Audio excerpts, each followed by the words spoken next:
우리는 왔어. 많이 왔어. 일단 지금부터 찍습니다.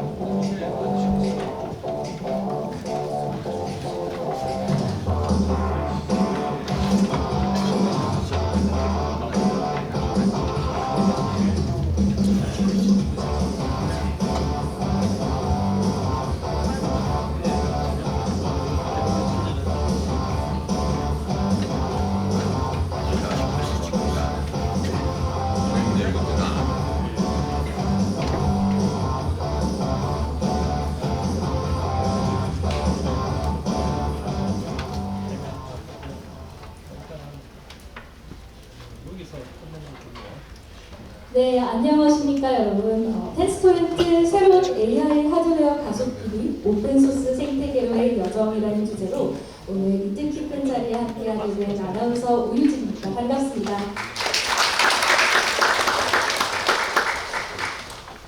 아컴 시스템이 주관하고 AI 반도체 전문 기업 텐스토렌트가 함께하는 이번 행사에 귀한 시간 내어 참석해주신 여러분 진심으로 환영합니다. 오늘 행사에서는 텐스토렌트의 최신 AI 하드웨어 가속기와 개발자용 시스템을 소개하며 또 오픈소스 생태계 확장을 위한 다양한 노력들을 소개할 예정입니다. 특히 로비에서는 HPC 전문기업 매니코어 소프트사의 혁신적인 액체 냉각 Direct Liquid Cooling 기술이 적용된 국내 최초의 텐스토렌트 AI 가속기 시스템과 TT 메탈리움 AI 소프트웨어 플랫폼을 직접 경험해보실 수 있습니다. 오늘 이 행사를 통해 B2G 시장을 넘어 AI 엔터프라이즈로 사업을 확장하고 있는 각광 시스템이 향후 AI 컴퓨팅 시대를 어떻게 대비하고 있는지 미리 만나볼 수 있는 기회로 삼아보시기 바랍니다. 오늘 행사는 총 4개의 세션 발표와 경품 추첨까지 준비되어 있습니다. 끝까지 함께 자리해 주시기 바라며 지금부터 본격적으로 텐스토렌트 새로운 AI 하드웨어 가속기 및 오픈소스 생태계로의 여정을 시작하도록 하겠습니다.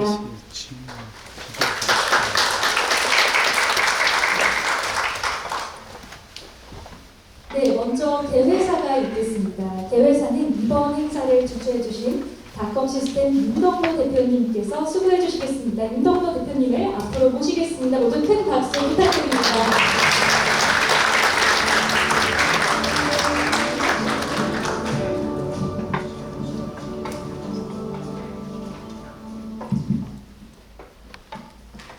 안녕하십니까. 오늘 닷컴 시스템이 주최한 이 중요한 행사에 참석해 주신 여러분께 진심으로 감사드립니다. 바쁜 일정 속에서도 귀한 시간을 내주신 연구개발 종사자 및 전문위원님들, 구매 담당자, 의사결정자, 영업 및 마케팅 전문가를 포함하여 이 자리에 함께해 주신 여러 대표님들께 깊은 감사의 말씀을 드립니다. 오늘 저희가 준비한 행사는 AI와 고성능 컴퓨팅 기술의 최신 동향과 미래를 함께 논의하는 자리입니다. 닷컴 시스템은 AI 컴퓨팅 시장에서 새로운 표준을 제시하며 고객들이 필요로 하는 고성능 컴퓨팅 솔루션을 제공하기 위해 꾸준히 노력하고 있습니다. AI 기술은 그 발전 속도가 매우 빠르고 우리는 그 변화에 대응해 최적화된 솔루션을 제공해야 합니다. 닷컴 시스템은 이러한 변화 속에서 앞서 나가기 위해 최선을 다하고 있으며 그 과정에서 고객과 파트너사의 요구를 깊이 이해하고 기술 혁신을 지속하고 있습니다. 또한 오늘 발표해 주실 매니코어 소프트는 대한민국의 액체 냉각 기술을 선도하는 기업으로 데이터 센터와 고성능 컴퓨팅 환경에서 탁월한 효율성을 제공하는 솔루션을 개발하고 있습니다. 이들의 혁신적인 액체 냉각 기술은 공기 냉각에 비해 월등히 높은 효율성을 자랑하며 데이터 센터의 운영 비용 절감과 친환경적 IT 인프라 구축에 중요한 역할을 하고 있습니다. 매니코어 소프트는 액체 냉각 분야에서 글로벌 시장에서도 인정받을 수 있는 기업으로 앞으로도 더 큰 성장을 기대할 수 있습니다. 조광훈 대표가 이끄는 올해는 초거대 AI 시대를 대비한 AI 인프라 소프트웨어 개발을 선도하는 혁신적인 기업입니다.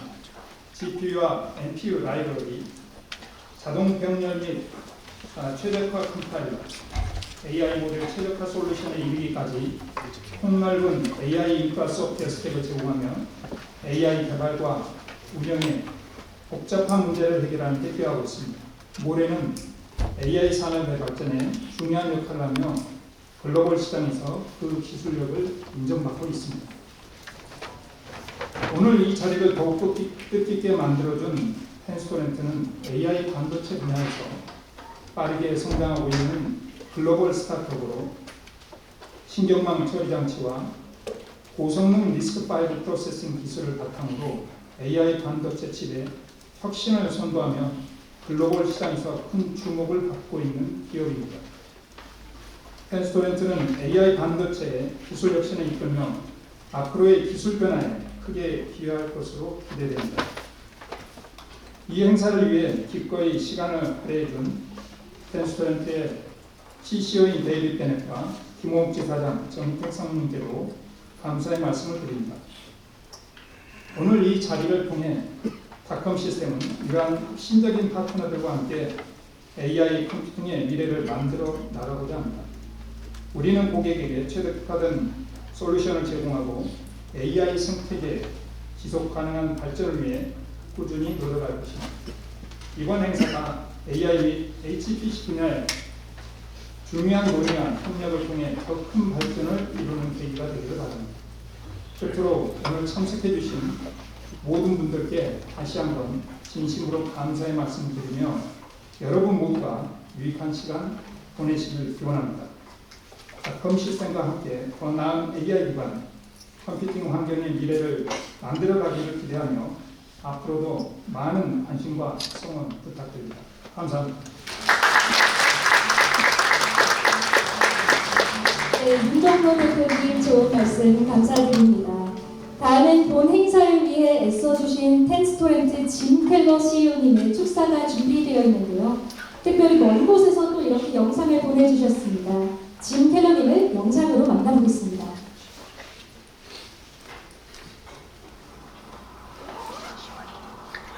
ChatGPT or LLM, find a website that I can buy a printer to give me the best price to go to Seoul. 10 years from now, almost all your devices will be smart.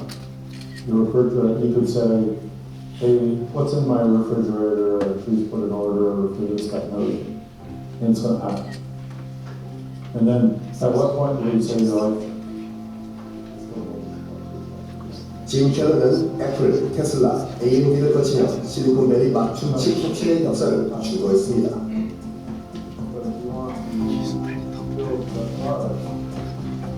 세계 자율주의 시스템에 또 근거를 만들었고 애플의 반도체도 그 초기에 쌀을 키우는 그렇군입니다. 그래서 이분이 이제 간 곳곳마다 생존 연구를 했기 때문에 반도체 바이러스를 본 Welcome to our first ever OpenAI Decade. 그는 지금 오픈 AI와 엔비디아가 주도하는 AI 물결 2부를 내려봅니다.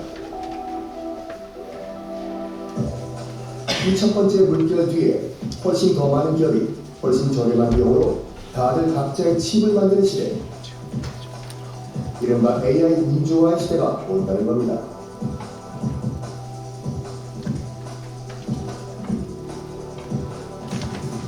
Our target market is there's hundreds of AI startups, both software and hardware. Well, we want to provide IP and templates to small companies.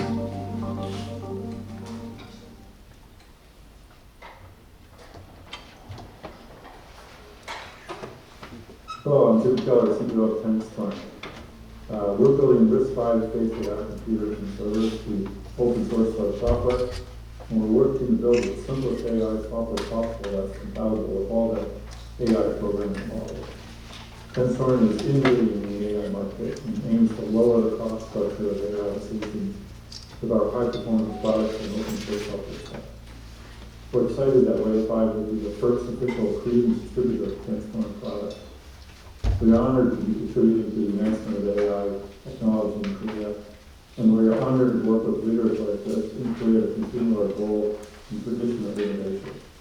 We hope today's event will be very successful and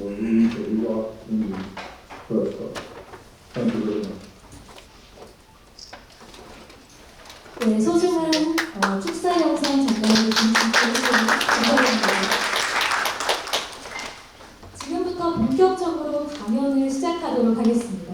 오늘의 첫 번째 강연은 개척자의 정신, B2G 시장에서 AI 시대를 위한 컴퓨팅 시스템의 변화를 주제로 닷컴 시스템 윤덕로 대표님께서 발표해 주시겠습니다. 여러분 큰 박수로 환영해 주시기 바랍니다.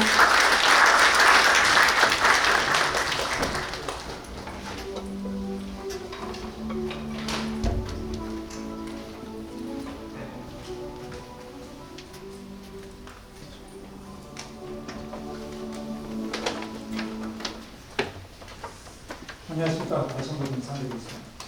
저는 닷컴 시스템에서 전체적인 비즈니스를 총괄하고 있는 대표로서 직무를 수행하고 있고 또 한편으로는 웨이브바이라고 하는 이들은 공식적인 텐서렌트 파트너의 대표를 역임하고 있습니다. 김동문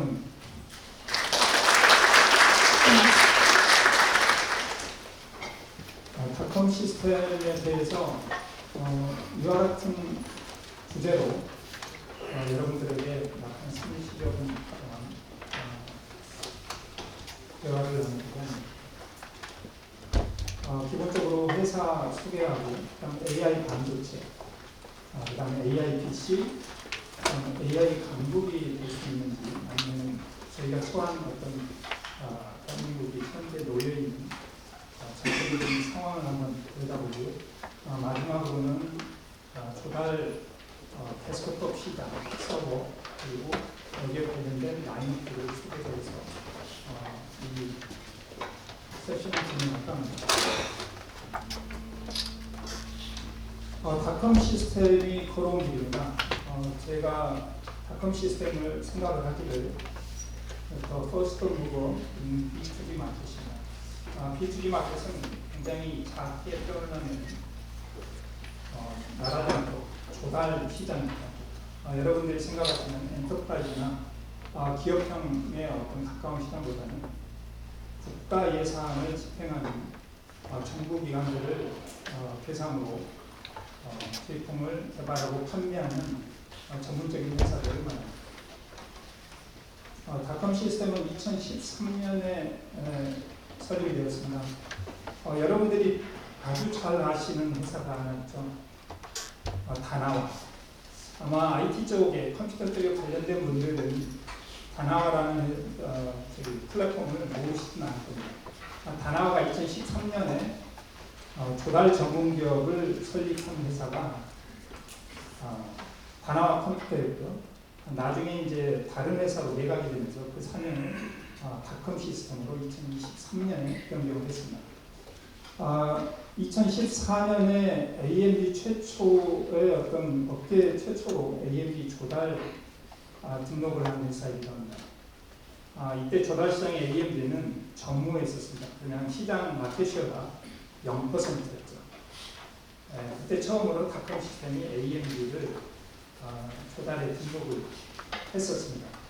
이때 AMD는 관공서나 다른 기타 수요기관에 가면은 극단적인 표현으로 거지 같은 CPU라고 그렇게 불렀었습니다.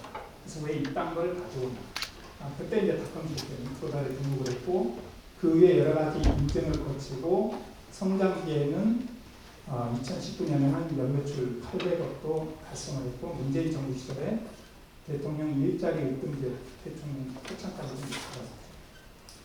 하지만 이 조달 시장은 PC 쪽은 대기업이 참여할 수 없는 중소기업 제품군으로 분류가 되어 있습니다. 이 시장도 한계를 거치면서 여러 가지 업체들이 어려움을 겪기 시작했는데 2020년에 처음으로 국내 시장에 처음으로 CPU의 순행 제품을 출시를 했었습니다. 그때 당시에 순행 제품 출시하니까 저희가 한 600만 원 정도에 등록을 했고요. 여러분들이 생각하시는 데스크탑은 한 350W에서 400W의 파워를 쓰는 일반적인 PC들이에요. 그때 저희들이 700W로 등재를 했을 때 이게 규격에 맞는지 이의제기를 해서 나라한테 잠시 내려갔던 적도 있었습니다. 그래서 AMD 제품뿐만 아니고 퀀텀이라고 부르는 순행식 시스템도 출시를 되었습니다. 그 이후에 2023년에 작년에 매니포소프트하고 협업을 통해 가지고 CPU 및 GPU까지 순행 백진행각 방식을 적용한 팬텀 시리즈를 출시를 했습니다. 그리고 이번에 처음으로 또 조달 시장에 NPU를 탑재한 펜스토렌트 NPU를 탑재한 제품을 조달에 등록을 할 계획입니다. AI 반도체 기술 기반입니다.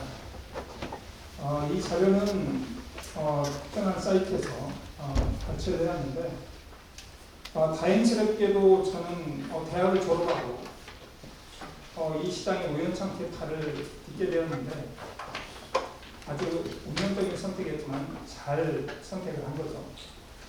제가 제일 처음에 반도체를 접하고 경험한 게 세 번째로 있는 FPGA, 지금 이텔이 소유하고 있는 알테라라는 제품을 제가 영업을 하고 파트너십을 하고 한국에 진행을 했었습니다. 그 이후에 제가 이제 다행스럽게도 AMD라는 회사에 2000년대에 입사하면서 한 15년 정도를 재직하다 보니 FPGA, 그다음 CPU, GPU를 모두 경험할 수 있었습니다.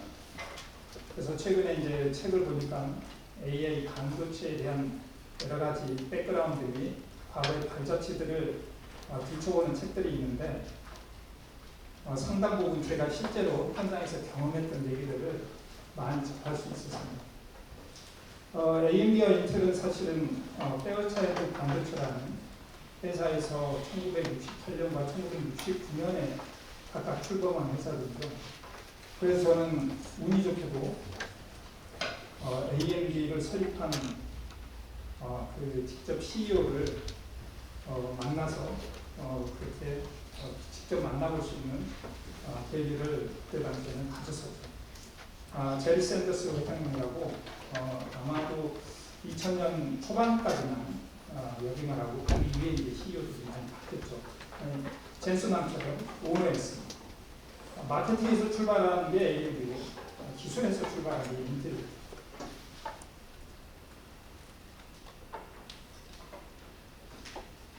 AI 반도체 시장 전망입니다. 이와 같은 소스에 의하면 지금 현재 2023년에 약 한 300억 불 정도 되는 시장인데 지금 예상컨대 거의 1000% 성장을 하는 2030년에는 3,400억 불 정도의 시장까지 다다를 것으로 예상을 하고 있습니다.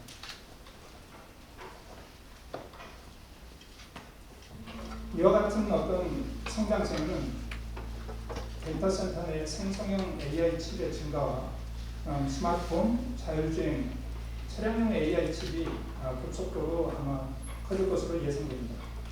또한 한 2억 한 5천만 대 정도 되는 AI PC에서도 그 채택이 증가할 것으로 보입니다.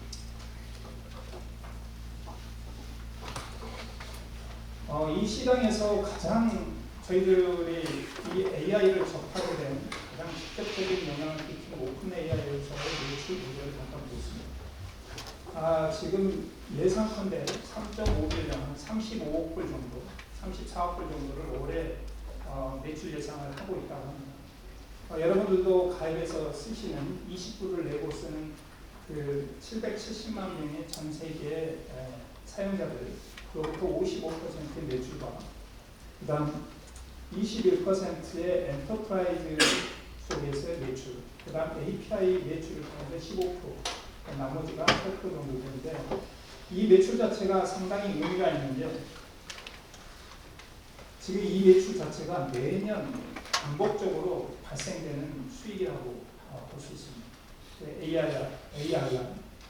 이 의미는 기업한테 굉장히 중요한 그 다음에 매출액이 어떻게 성장할 것인가를 굉장히 정확하게 알려주는 구동 모델이기 때문에 중요한 것입니다.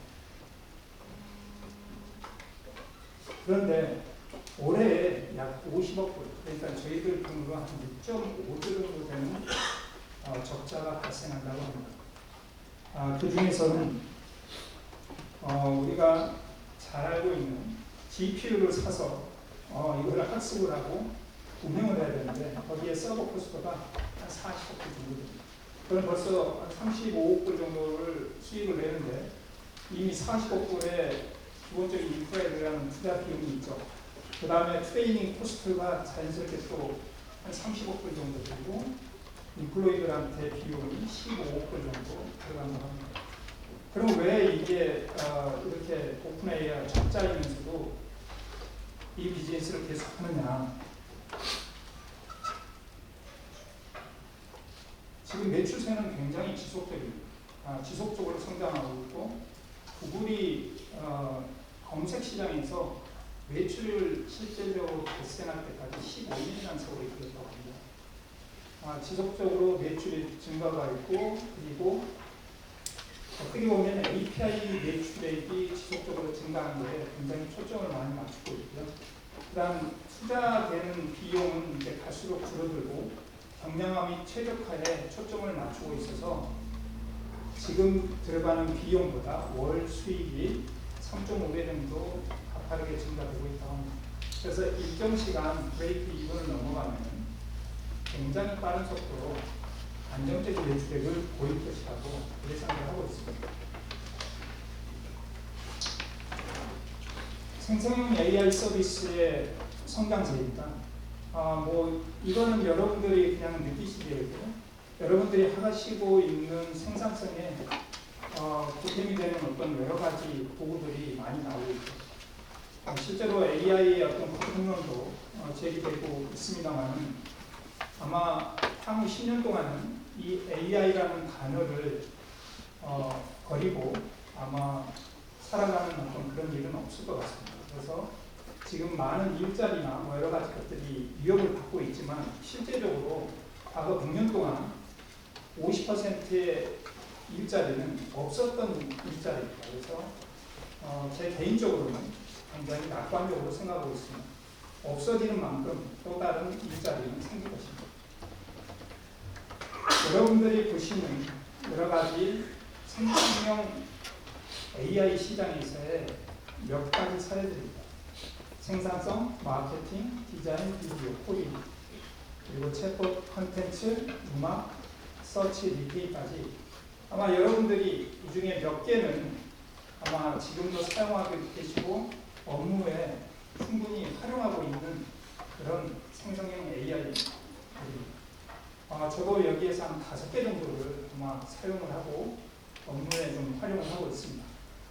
아직까지 쇼핑에는 그렇게까지 제가 민감하지 않아서 그런지 어떤 의미로 다가오는지는 잘 모르겠지만 지금 알리라든가 이런 모든 기반이 되는 것은 다 AI 기반으로 해서 진행이 되고 있다고 합니다. 그래서 다국적 서비스를 가능하게 하고 굉장히 빠른 속도로 그들의 서비스를 개발할 수 있는 것입니다.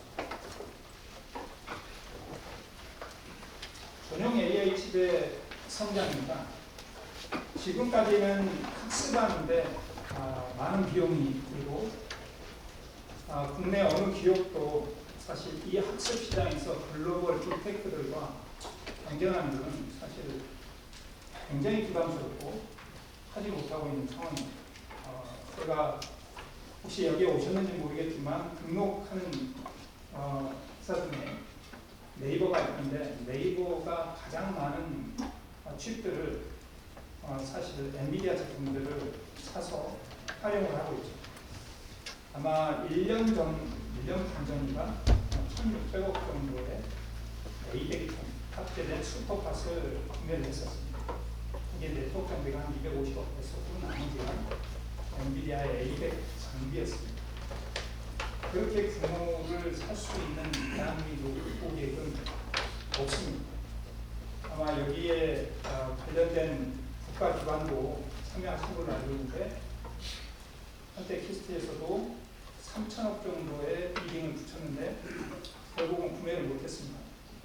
엔비디아 제품이 쇼티지고 AMD도 공급을 할 수도 없고 가격 내고가 안 돼서 예산은 초에 잡아놨는데 연말에 시행하려고 하다 보니 그 비용도 어마어마하게 높아졌고 아무리 애벌복벌해도 가격 인하가 없었습니다. 그래서 결국은 드랍이 되고 3차까지 갔는데 결국은 그 비딩 자체가 무산이 됐죠. 그렇게 하다 보니까 국가기관에 많은 관련된 연구소들이 사실 실질적인 AI 학습에 필요한 자원들을 공유를 받지 못했습니다. 그게 대한민국이 지금 처한 안타까운 현실이기도 하죠. 예전에는 이런 비즈니스를 하기보다는 연구나 어떤 회사의 인프라를 구축하였었다면 지금은 상업적 돈을 벌기 위해서 집중적으로 추론 쪽의 시장이 열리고 있습니다. 예전에 디시전 메이커는 사실 연구소를 운영한다든지 크게 어떤 투자를 해서 뭔가를 활동을 하려고 하는 것보다는 지금은 이 상품화를 어떻게 할 거라고 하는 실질적인 비즈니스를 창출하기 위한 결정권자를 가진 분들이 어떻게 제품을 구매하고 그걸 활용할 것인가에 대해서 직접적으로 결정을 하는 어떤 상황입니다. 그리고 가장 중요한 것은 고객의 니즈가 뭔지 또 빨리 처리를 해야 되겠죠. 그 다음에 운영 비용도 낮아야 되겠죠. 운영 비용이 높으면 아까처럼 매몰되는 비용이 많기 때문에 수익을 내기는 어렵습니다. 그리고 모든 것을 제너럴하게 다 커버하기보다는 이제는 특정 서비스 모델을 위한 맞춤형 소프트도 최적화를 해야 됩니다. 이와 같은 플레이어들 중에는 국내 회사도 있고 지금 이 세션의 직접적인 주관자인 트랜스퍼런트나 그로크, 리벨리언도 저희가 국내에서 잘 하고 있죠. 다만 국내에서 가장 큰 기업이라고 하더라도 여러분들이 생각하시는 반도체를 AI 칩을 만들어서 그걸 한번 찍어낸데 수백억이 일시에 소진됩니다. 시리즈를 통해서 투자를 받더라도 반도체 칩을 한 번씩 찍어낼 때마다 엄청난 비용이 많이 듭니다.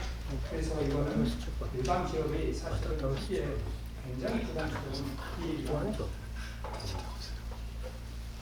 1,500억 불 정도 되는 시장에서 수동칩이 차지하는 게 2030년에는 절대적인 3분의 2 이상이 되죠. 900억 불 정도 시장이 예측된다고 합니다.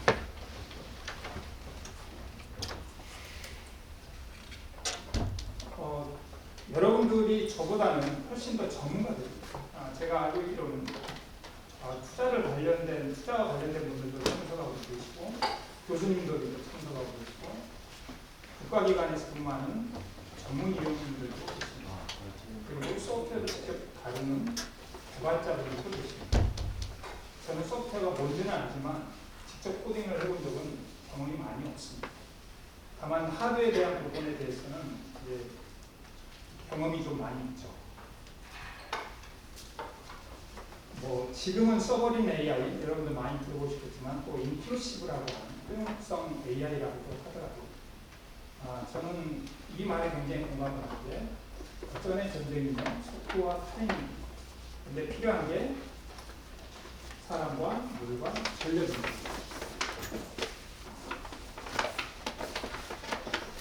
AI 반도체는 전쟁이라고 합니다.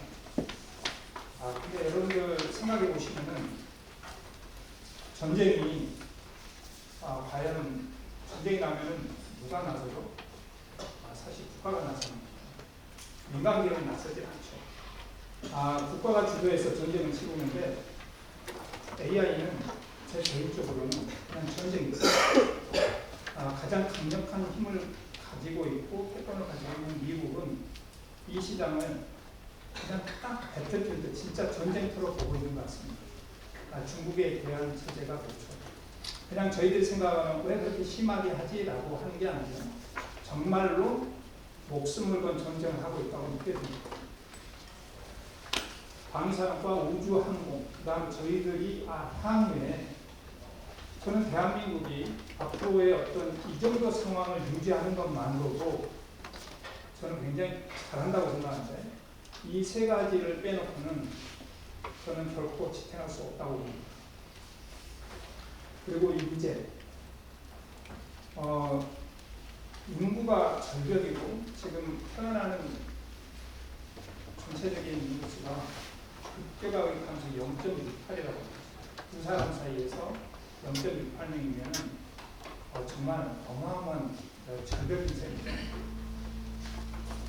영국 정부하고 1980년도에 공영방송 BBC가 국민들을 대상으로 공개적으로 컴퓨터에 대한 교육방송을 시작하고 그 상황에 대해서 에콘 컴퓨터라는 데서 BBC 마이크로라고 하는 컴퓨터를 보급을 했었다고 합니다. 저도 잘 몰랐습니다. 근데 이 자료를 만들면서 보니까 이와 같은 상황인데, 여러분들 에이콘 컴퓨터가 지금 영국에서 가장 IP로 주목을 받고 있는 암의 전신입니다. 여러분들이 생각하시기에 노키아가 망했습니다. 근데 그 수많은 인력들이 망했음에도 유럽의 전체 스타트업의 40%의 인력을 공급하는 그런 어떤 생태계를 조성했다고 합니다. 이게 국가가 주도하지 않으면 개인 기업이 할 수 있을까요? 저는 그래서 과감히 국가가 나서야 된다고 생각합니다. 미국은 칩셋으로 반도체 시험을 통해서 엄청나게 정말 깡패 같은 짓을 합니다. 저희가 반도체 공장을 삼성이 지었다고 하더라도 특정한 이익이 나는 그 이상은 전부 다 돈으로 가져가게 되어 있습니다. 그래서 굉장히 불리한 조건임에도 안 할 수가 없도록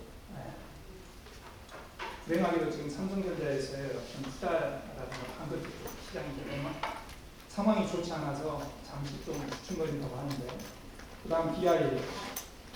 이건 초당적인 협력입니다. 저희들 정치권에서 늘상 심각히 하지만 이 부분에 있어서는 공화당은 굉장히 가지고 없습니다. 똑같이 한 목소리를 낸다고 합니다. 그 다음 일본은 지난 30년 동안 극적하게 시작해서 반도체 쪽에 모든 패권을 다 잃어버렸습니다. 그런데 최근에 구마모토에 TSMC하고 일공장을 설립했는데 그게 보통 2년이 걸리는데 28개월 만에 해치웠습니다. 그리고 제가 텐스토렌트의 미팅을 한 여러 가지 소식들을 들으면은 일본 정부는 저희들보다 훨씬 더 과감하게 투자를 하고 있고, 그리고 정부 차원에서 엄청난 인력을 배출하기 위해서 노력을 하고 있다. 그런 걸 현재 실제로 이 업계에 몸담고 있는 분명히 종사자로서 너무 안타까운 현실이죠. 저희들은 그런 일들을 나름대로 산학연을 통해서 한다고 하는데 그 규모라든지 그 속도가 아주 부족한 상황입니다. AI 반도체 성능, 반도체에서는 이 세 가지가 전부입니다. 파워, 퍼포먼스, 에어입니다. 파워 굉장히 중요하죠. 온치고 여기에 메모리가 어떻게 갖다 붙일 건지, 그 다음 여기에 반도체 칩의 통신 기술, 그 다음 내용을 소프트웨어 생태계. 텐스토렌트가 하드웨어를 잘 만듭니다. 칩을 잘 만들어요. 여러분들이 CEO가 반도체 설계의 신이라고 하는 징표가 이끌고 있으니까 잘 만듭니다. 근데 소프트웨어 생태계는 좀 다릅니다. 그게 일반 다른 기업들이 엔비디아의 가성에 쉽게 도전하지 못하고 있고 도전을 면치 못하고 있는 거예요. 그런데 하드웨어가 물리적 한계에 부딪히면 바뀝니다. 그 상황이. 그리고 또 하나는 의미 있는 성능의 하드웨어 반도체가 등장하면 그 생태계가 바뀝니다. 그게 어떻게 보면은 지금 여러분들이 생각하시는 AI 칩의 엔비디아가 몇 퍼센트 정도 공급하고 있고 이가 누구일까요? 엔비디아가 전체 시장의 60%를 공급하고 있습니다. 여러분들이 생각하시기 아닌데 라고 생각할 수 있죠. 두 번째 공급을 많이 하는 업체가 언뜻 AMD라고 생각할 수 있지만 그룹이 구글의 TPU를 엄청나게 공급을 하고 있습니다. 그래서 AI 반도체 칩의 두 번째 플레이어가 사실은 브로드컴입니다. 한 예로 지금 H100 GPU 하나가 한 5천만 원 정도 합니다. 그게 8개짜리를 한 노드라고 하면은 그 한 대가 한 5억 정도 합니다. 이거 기본적으로 학습을 하려면 200개 있어야 됩니다. 1,000원. 이거 서비스 하려면 한 5,000원 정도 듭니다. 한 1,000대 정도 듭니다. 그리고 여러분들이 그 GPU를 시간당 사용하려면 아마존 같은 경우 98불 정도 합니다. 그리고 1년에 3,000원. 이거 과연 지불하면서 개발 이용할 수 있는 대한민국에 기반이 있을까요? 없습니다. 또 하나는 전력입니다. 전력은 지금 아주 심각한 상황입니다. 여러분들이 생각하는 것보다 지금 이 문제 때문에 데이터 센터를 짓는 게 거의 불가능합니다. 지방에서는 남아도는데 수요는 대부분 수도권에 있습니다. 중요한 데이터 센터의 기준은 엔지니어들이 제때 서포트하는 것도 기준인데 어느 누가 지방에 가서 살고 싶은 사람이 있겠습니까? 다 서울에서 살고 싶고 경기도에서 살고 싶습니다. 그래서 데이터 센터를 지으려고 해도 인력이 없어서 제대로 짓지를 못합니다. 또한 전력도 공급이 원활하지 않습니다. 이 조선일보에 보니까 아라비트 해저 터널을 통해서 42% 전력을 공급을 한다고 합니다. 미국에서는 지금 이 저희들이 황금 노다지라고 하는 예전에 골드러시가 있었는데 대한민국의 초대박을 낳는 기업들이 있습니다. 미국은 처음에 송전망을 건설한 게 1891년이라고. 그게 그 정도로 노후화되어 있습니다. 대한민국보다 훨씬 노후화되어 있는데 그거를 지금 다 갈아엎으려면 지구에 4바퀴를 도는 송전망을 깔아야 됩니다. 거기에 변압기가 어마어마하게 필요한데 대한민국의 관련된 회사들이 노다지를 가져가는. 그래서 지금 변압기 오달려면 4년의 리드 타임이 걸립니다. 초대박이죠. 그게 미국에서 얻어지고 있는 골드러시입니다. 이게 안 되면 테슬라가 망한다고 합니다. 저희들도 이와 같은데 굉장히 어려운 상황이 있는데 동해안에서 신카평까지 HDBC 이게 교류반인 직류로 고압으로 송출을 하는 겁니다. 이러한 비용을 감안하면 4조 2천억이 있는데 이 밑에 용인 반도체 클러스터를 삼성이 짓겠다고 얘기하고 클러스터링이 반대를 하는데 문제가 뭡니까? 전력 공급이 안 됩니다. 삼성과 하이닉스가 그걸 만든다고 해도 그 모든 인프라를 전력상 가는 데까지 할 수 있을까요? 못합니다. 정부에서 2036년까지 그걸 만들겠다고 했는데 현 정부 임기 내에 아무런 문제점이 제대로 없습니다. 단기간에 그걸 할 수 있는 게 아닌데 지금 아무런 액션을 안 하고 있습니다. 지우면은 어떻게 됩니까? 전력이 없어서 반도체 칩을 공급할 수가 없습니다. 그 정도로 심각하고요. 최근에 뉴스를 보면은 오스트랄리아 아주 광활하고 수력, 그다음 풍력, 그다음 태양광, 송전망을 건설한 뒤 이거를 어디에다가 보냈냐? 싱가포르에 수출을 한다고 합니다. 해저 터널을 통해서 4,000km를 가서 싱가포르 정부의 싱가포르 나라의 10% 전력망을 에너지를 공급하기 위해서 4,000km를 해저로 공급하라는 프로젝트를 시작을 했습니다.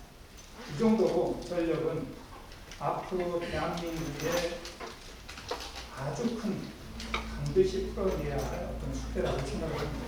이게 다 AI 쪽하고 관계가 있는데 이런 사실들을 현 정부의 어떤 일부 관계자들은 굉장히 안타까워했지만 현실적으로 그렇게 빠르게 움직이지 못하고 있는 것입니다. 자, 그러면 정부 조달 시장의 AI PC를 잠깐 들여다보겠습니다. AI PC는 보면은 이와 같은 목적을 취하려고 애플리케이션이나 워크로드에 가장 적합한 어떤 PC라고 하는데 저는 그렇게 생각합니다. 같은 이 업계에 종사자지만 AI PC 지금 여러분들이 쓰고 있는 것도 AI PC라고 저는 생각을 합니다. 단지 활용을 그렇게 안 하시는 거죠. 저는 AI PC가 마케팅 목적이 아닐까라는 생각을 합니다. 프로세싱 유닛과 가스피가 탑재된 제품에는 AI PC라고 할 수 있느냐라는 거예요. 이게 AI PC라고 하는데 보시면은 전용 NPU 칩이 들어간 것과 NPU가 들어가 있는 제품을 AI PC라고 이렇게 부른다고 합니다.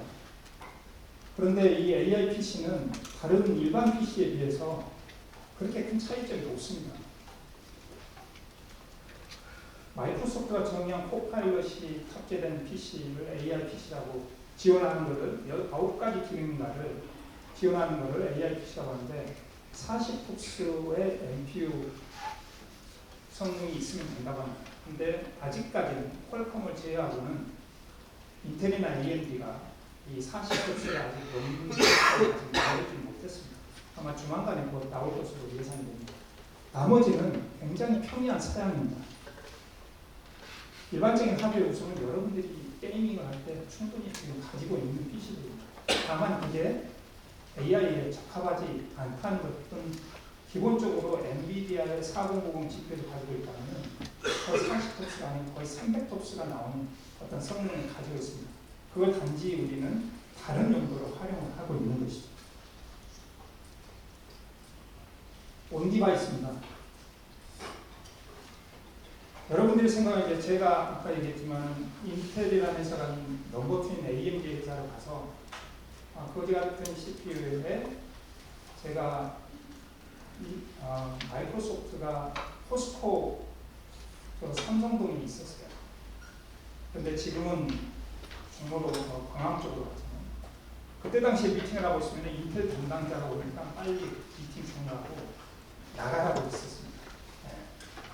그랬던 시절이 있고 민텔 진영으로 불렸고 강력한 생태계를 구축하고 있었는데 이 시장 자체가 무너졌죠. 모바일로 넘어오면서 암 쪽으로 넘어왔고 여기에 암이 애플이 시장 생태계에서 한 20%를 차지하고 있으니까 X86대 암의 시장이 한 8대2 정도 지금 된다고 보시면 될 것 같습니다.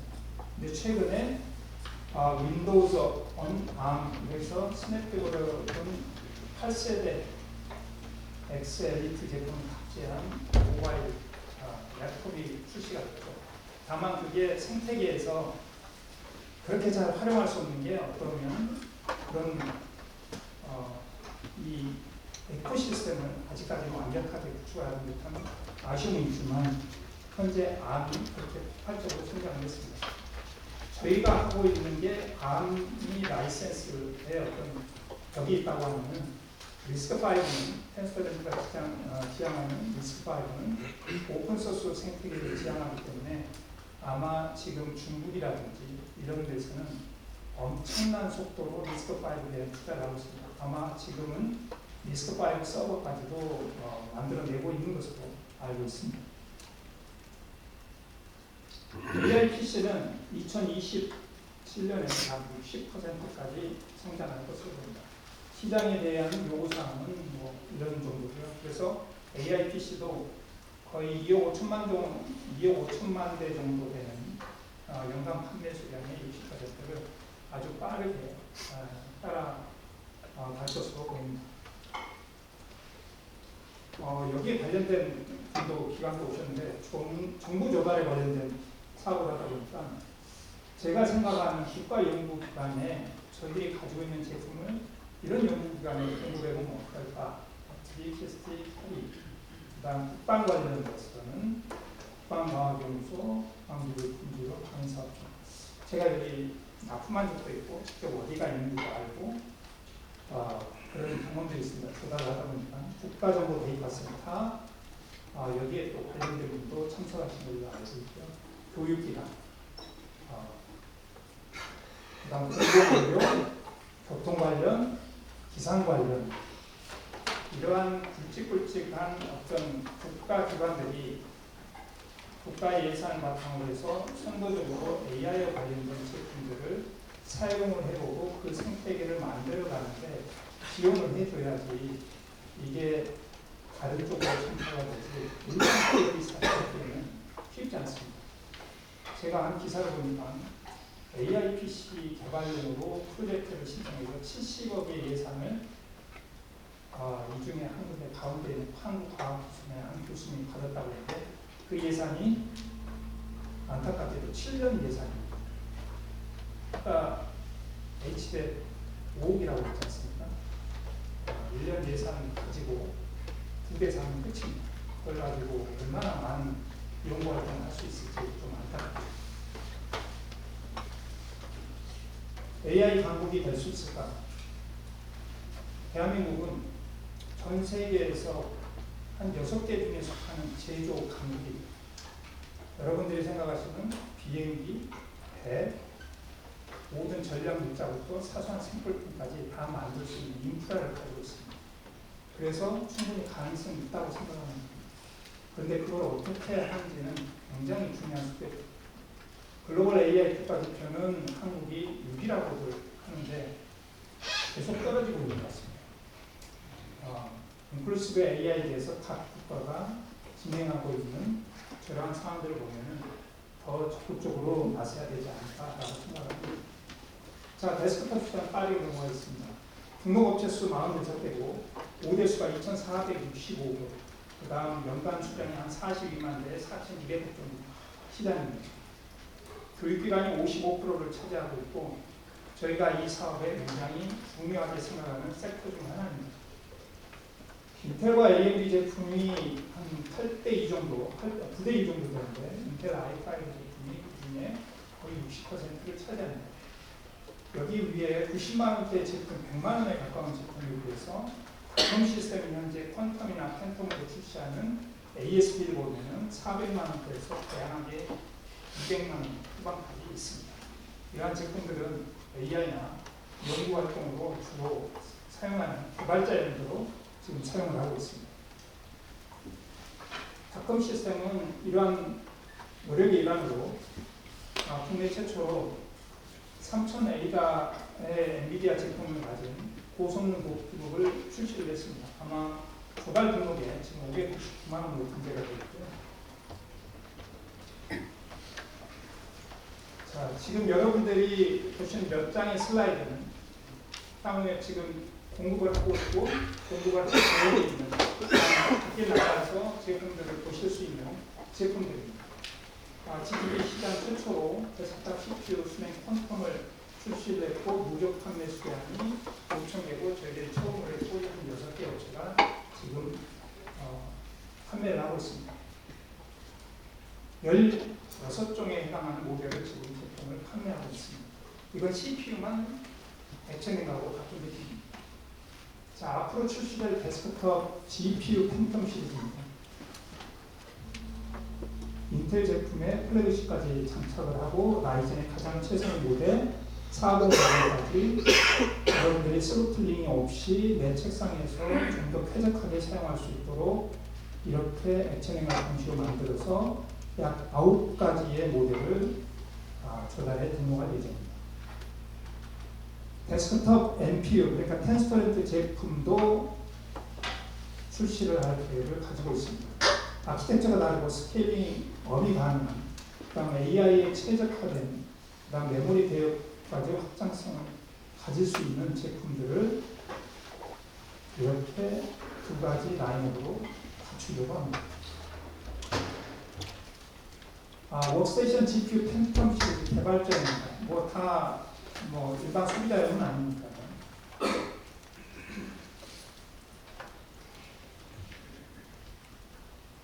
저희들이 지금 판매하고 있는 제품입니다. 4장까지, 엔비디아 4050 4장까지, 아니면 A6000 2장까지 해서 결국 리던던트 파워를 장착을 해서 지금 판매를 하고 있습니다.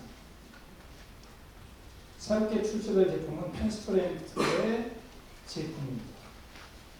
5세대 D까지 해서 저희들이 이 제품을 조달에 등록해서 판매를 하고 저희들이 이 이미지를 그냥 제가 만든 건데요. 밖에 나가 있는 서버렉에 장착해서 저희들이 이걸 활용할 계획입니다. 그래서 여러분들이 연구 활동이나 필요로 하시는 분들은 저희들하고 직접적으로 상담을 통해서 특정한 모드를 할당을 받으셔가지고 사용해 보실 수 있는 기회를 닷컴 시스템이 제공할 예정입니다. 2가지 사양은 지금 조달에 등록할 계획이 있습니다. 자, 텐스토렌트가 조달의 등록한 또 하나 모델이 있습니다. 이건 텐스토렌트 브랜드로 장착하는데 라우드박스입니다. 라우드박스 정말 시끄러워서요. 화이트박스를 출시를 했거든요. 그래서 지금 매니포 소프트하고 거의 비슷한 방식으로 화이트박스를 출시를 했습니다.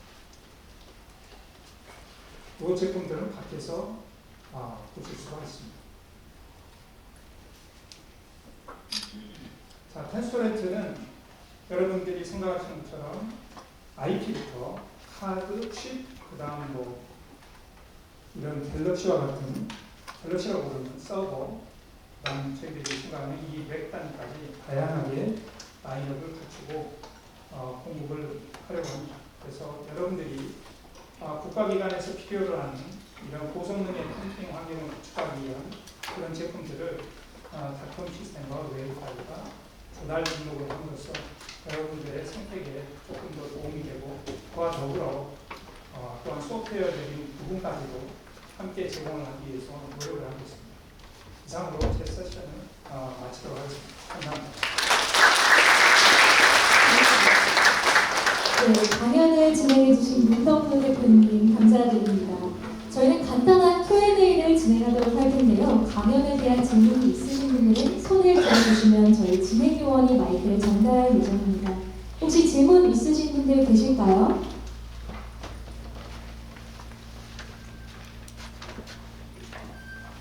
네, 진행을 왜 하시는지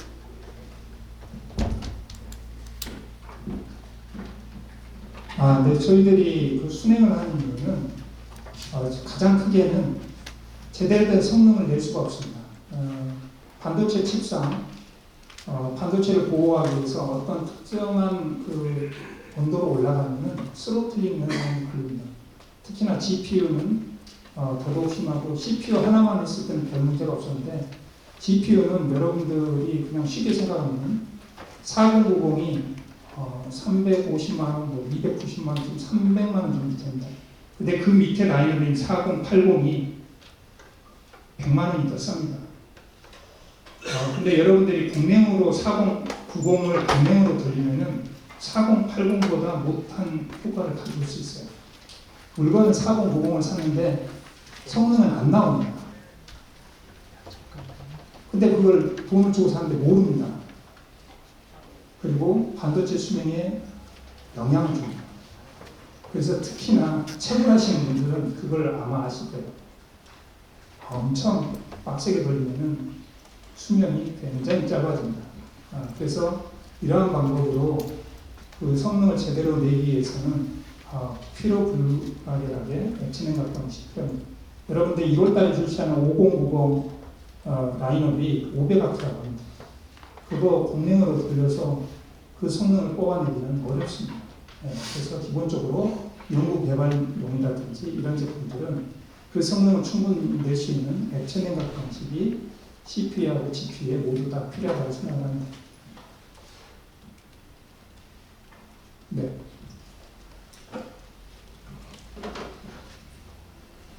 네, 그 액체 냉각 방식을 이제 개인들이 한번 좀 만들어 보신 분들도 계실 것 같은데 네. 다들 공감하는 부분이 이게 쓰다가 터지면 어떡하지라는 게 제일 큰 걱정일 것 같아요.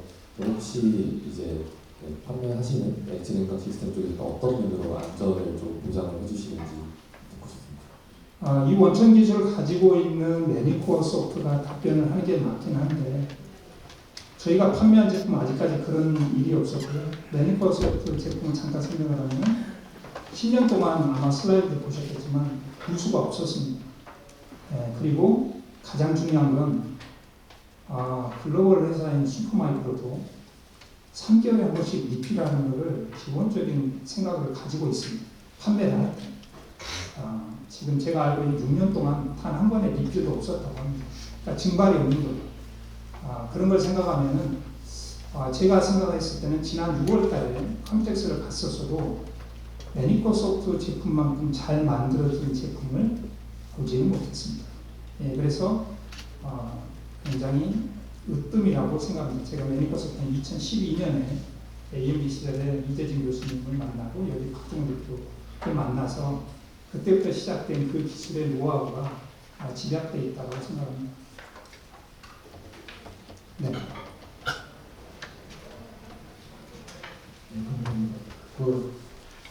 차기 시장을 지금 주로 발표하실 때는 공공 쪽, 조달 쪽을 말씀해 주시는데 일반 엔터프라이즈 시장이나 데이터 센터에 들어가는 쪽에서도 좀 계획을 하고 계신지 여쭤보고 싶습니다. 네, 지금 공공 조달 쪽을 먼저 말씀을 드렸지만 기본적으로 닷컴 시스템이 공공 조달만 가지고는 사실 회사가 성장하기는 어렵습니다.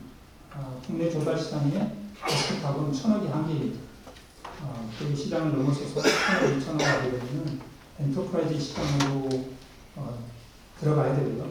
엔터프라이즈 시장에서는 이러한 어떤 클러스터링 방식의 제품들이 수로 쪽도 필요하고 일부 조금 규모 있는 학습 쪽에 관련된 시장도 텐서렌트가 제품을 지원할 수 있기 때문에 그 가능성을 보고 그 시장으로 확대하려고 지금 준비하고 있습니다.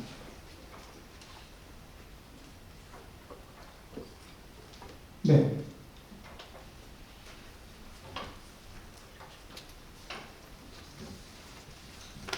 제가 잘 몰라서 질문을 드리는데 그 AI 가속기 국내 같은 경우는 리벨링도 있고 네. 이미 나와가지고 지금 레퍼런스 데이터센터에서 디스크 조절을 알고 있고 그다음 그 GPU 엔비디아 GPU도 있는데 테스트런트를 쓰는 이유가 굳이 무슨 어떤 이유가 있는지 궁금한데 너무 대단하게 힘드신 부분이 있을 것 같은데 궁금해요. 국내 거를 쓰는 의향은 어떠신가요? 저는 이 생태계가 커지기 위해서는 리벨리언도 잘 됐으면 좋겠습니다. 모든 업체들이 잘 돼야 되는데 잘 되려면은 굉장히 많은 지원이 필요합니다. 사건도 사실 비즈니스를 거의 적었다고 하는 게 맞나요? 그렇죠. 그래서 글로벌 기업들도 사실 굉장히 어려움을 많이 겪고 있고 근데 엔비디아하고 경쟁하는 거는 진켈러 CEO도 얘기했지만 직접적인 경쟁을 하지는 않습니다. 왜냐하면 엄청난 시장이 있기 때문에 엔비디아가 절대 그걸 다 커버를 하지 못합니다.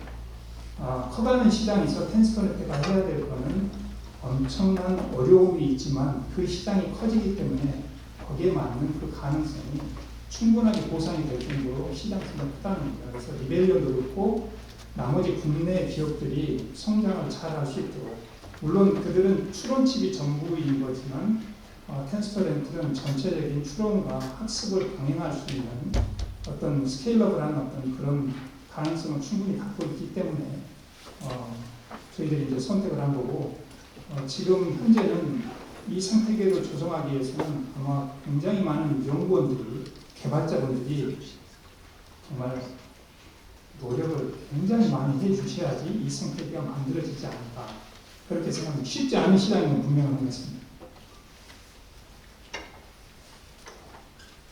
네.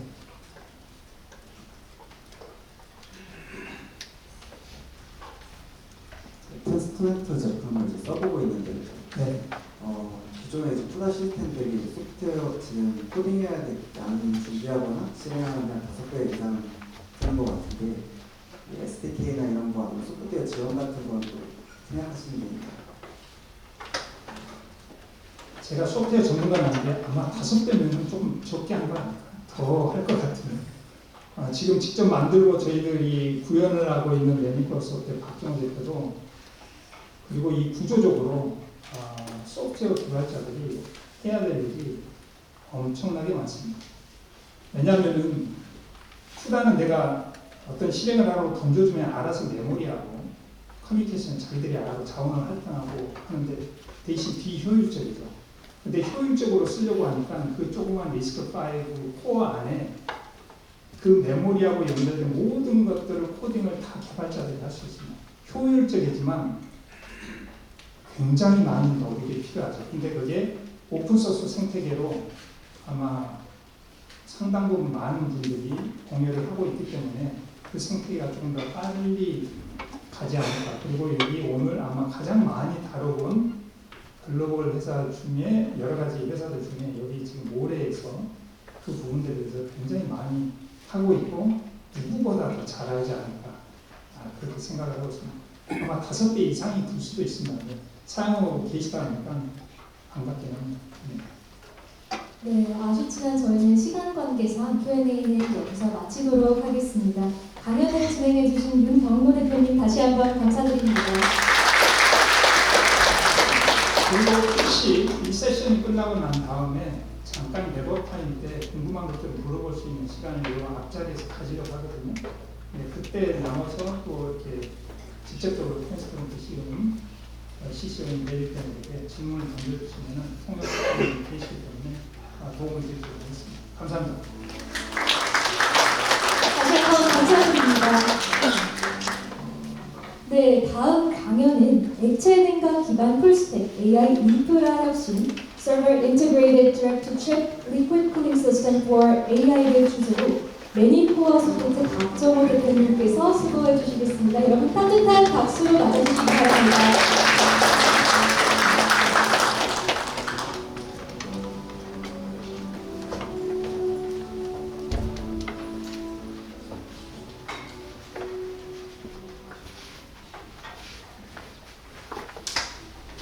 네, 안녕하세요. 네, 저는 방금 전에 소개를 받은 매니코어 소프트의 박정호라고 합니다. 제가 오늘 말씀을 드릴 내용은 액체 냉각 기반으로 풀스택 AI 인프라를 전체적으로 어떻게 구축을 하면 좋을까에 대해서 말씀을 드릴 건데, 그 중에서 제가 가장 핵심적으로 말씀을 드릴 거는 수냉기, DLC, 다이렉트 투칩, 리퀴드 쿨링을 기반으로 해가지고 어떻게 그 위에 스택을 쌓을지에 대해서 지금부터 천천히 얘기를 진행해 나가 보도록 하겠습니다. 네, 먼저 매니코어 소프트라는 회사를 많은 분들이 아마도 처음 들어보셨을 거라고 생각을 하고 있는데요. 매니코어 소프트는 1912년도에 처음에 만들어졌고요. 그때 이제 저희들이 컴퓨터를 만들었어요. 아주 대형 컴퓨터. 천둥이라고 불리는 슈퍼컴퓨터를 만들었는데 이게 성능이 너무 좋다. 그래가지고 이 슈퍼컴퓨터 천둥을 만들면서 나왔던 것들을 한번 가지고 비즈니스를 해보자. 그래가지고 2012년도에 처음 만들어졌고요. 그때부터 이제 그 슈퍼컴퓨터 천둥의 기술을 잘 활용을 하기 위한 것들을 지금까지 꾸준하게 진행을 하고 있습니다.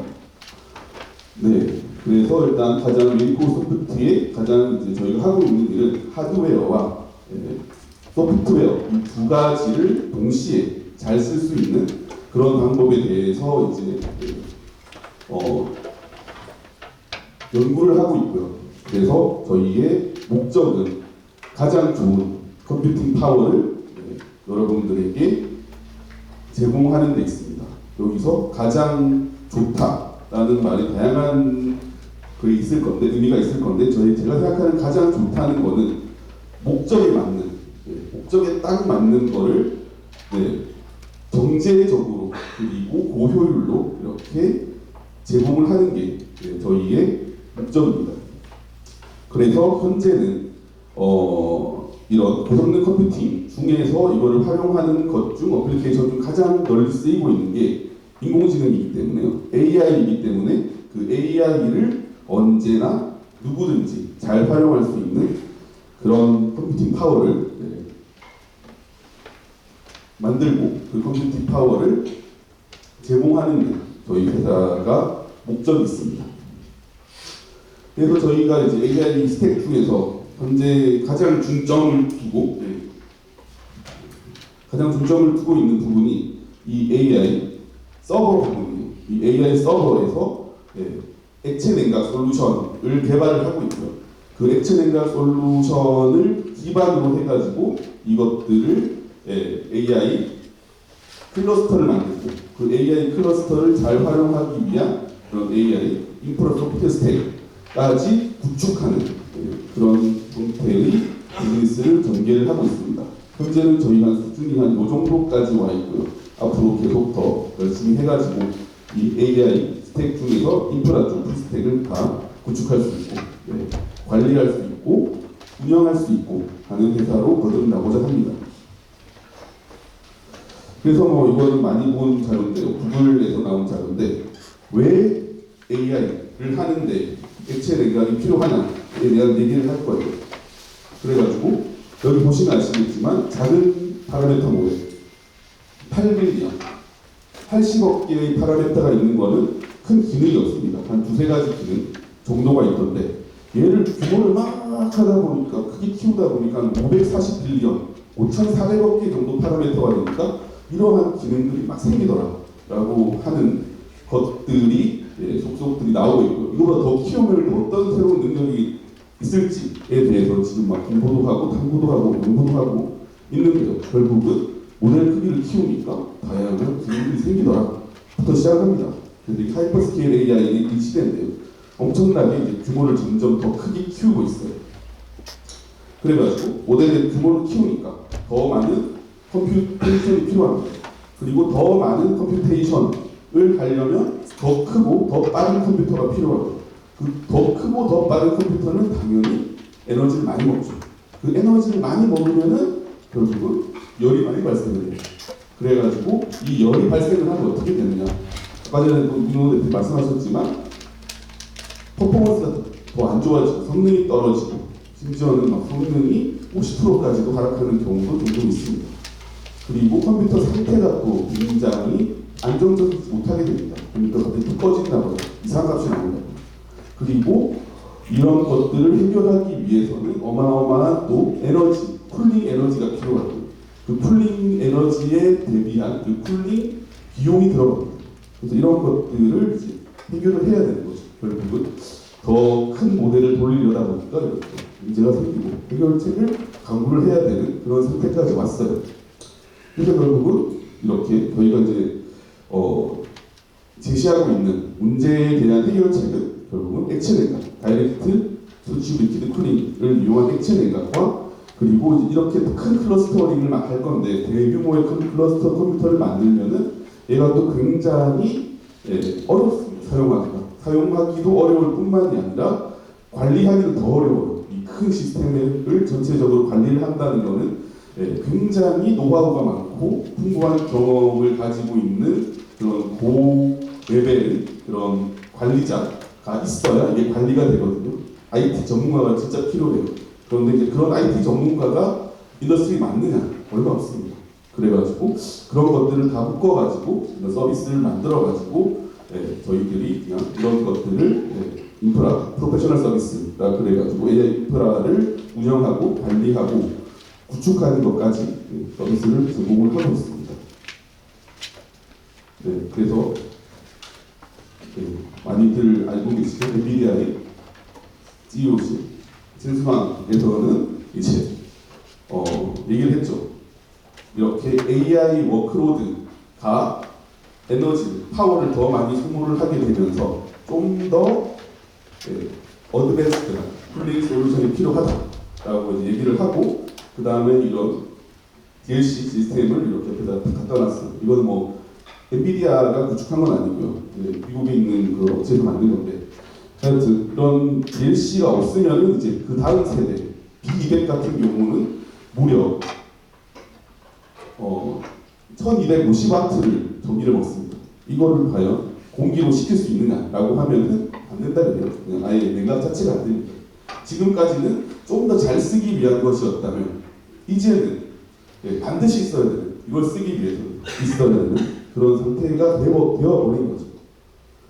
그래서 이제 뭐 이런 최근에 이런 언론에서 되게 이런 거 되게 관심이 많고 뭐 최근에는 뭐 MBC 뉴스, 뭐 KBS 뉴스 이런 데도 액체 냉각에 대한 내용이 뭐 계속 나오고 있습니다. 그래서 결국은 너무 뜨거우니까 얘를 어떻게 식히자? 공기로는 못 식히니까 액체로 식히자. 그래서 액체 냉각을 뭐 이런 식으로 다양한 기업들이 액체 냉각을 이제부터 막 시작하고 있습니다. 그리고 액체 냉각 시장은 점점 더 커질 것입니다. 그래서 저희가 이제 한번 해봤어요. 얼마나 성능이 떨어지느냐를 보려고 해보니까 시간이 분인데요. 10분 정도 지나니까 성능이 약 10% 정도가 하락을 합니다. 쿨링이 잘 된 경우, 액체로 쿨링을 잘 한 경우와 그냥 일반 공랭 지표를 썼을 경우 이렇게 점점 성능이 떨어져서 이게 왜 그러냐 그러면은 에너지를 많이 쓰면은 발열이 많이 생기니까 그 발열을 해결을 하기 위해서는 냉각을 잘 하거나 아니면은 에너지를 덜 쓰는 방법밖에 없죠. 그래서 컴퓨팅 파워를 낮춥니다. 클럽 프리퀀시를 낮춰가지고 더 뭐라 그럴까요? 일을 안 하는 거죠. 일을 덜 하면 에너지가 덜 쓰니까. 그래서 발열 문제가 해결이 될 때까지 GPU는 일을 덜 합니다. 그래서 성능이 점점 안 좋아져요.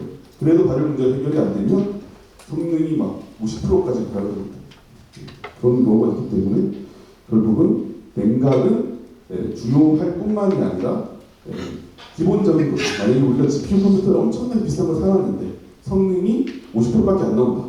그럼 너무 아깝죠. 이 성능을 100% 쓸 수가 있는 거예요. 그래서 그런 차원에서 액체 냉각이 이제 앞으로는 더 중요하게 될 것이고, 그리고 공기로는 이제 방법이 없고 유일한 솔루션은 물로 혹은 다른 액체로 시키는 것밖에 없습니다.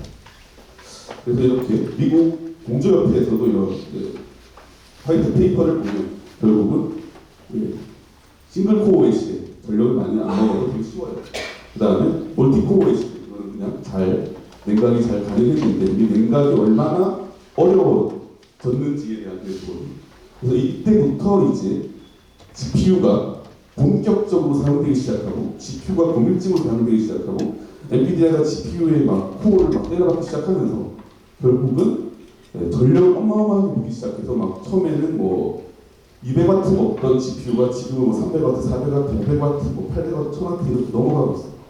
그래서 이렇게 이제 파워 시대가 왔습니다. 전기를 막 무한정 쓰고 있어요 지금. 아까 전에 이제 그런 전기 얘기를 했지만 결국은 전기를 막 땡겨와가지고 GPU에서 막 때려박아 쓰고 있기 때문에 결국은 거기에 따르는 일을 한 만큼 나오는 발열은 이제 어쩔 수가 없는 상태가 되었다고 그렇게 보입니다. 그래가지고 일단 액체 냉각, 이 유일한 해결책이라고 했는데 액체 냉각 방식도 크게 두 가지가 있어요. 하나가 DLC라고 해가지고 다이렉트 투 칩 리퀴드 쿨링입니다. 여기가 이제 다이렉트 투 칩 리퀴드 쿨링을 하기 위한 콜드 플레이트인데요. 여기서 외부에서 냉수가 차가운 물, 차가운 액체가 공급이 돼서 마이크로 칩으로 직접 공급이 돼서 여기가 이제 물이 이렇게 온도가 올라가겠죠. 그래서 열을 가져와가지고 이런 열교환기를 통해서 열을 바깥으로 배출시키는 그런 구조입니다. 그리고 이제 여기서 다이렉트 투 칩이라고 그러는데 이게 칩에 직접적으로 액체가 딱 닿는 건 아니고요. 칩과 액체 사이에는 보통은 구리판 같은 게 있어요. 금속판 같은 게 있어가지고 그 금속판을 통해 가지고 열 전도가 됩니다. 그래서 이런 콜드 플레이트가 필요한 거고요. 이런 콜드 플레이트에서 이제 차가운 물이 들어와서 뜨거운 물이 나가는데 이 뜨거운 물을 바깥으로 내뱉는 해소를 하는 방식이 또 크게 두 가지가 있어요. 하나가 물로 냉각을 하는 방법, 이 뜨거워진 물을, 그리고 이 뜨거워진 물을 공기로 냉각을 하는 방법, 크게 이렇게 두 가지가 있습니다. 그래서 물로 냉각을 하는 방법은 이렇게 있어요. 이런 냉각할 수 있는, 냉각수를 공급할 수 있는 이런 외부 장치가 필요합니다. 그래서 이런 외부 장치 때문에 약간 좀 힘들죠. 구축하기도 힘들고 유지하기도 힘들고 그건 들긴 하지만 좋아요. 이게 에너지 효율이나 냉각 효율이 훨씬 좋습니다. 하지만 이런 걸 구축하기가 어렵다라고 하면은 뭐 어쩔 수 없이 공기로 냉각을 해야겠죠. 근데 공기로 냉각도 잘 돼요.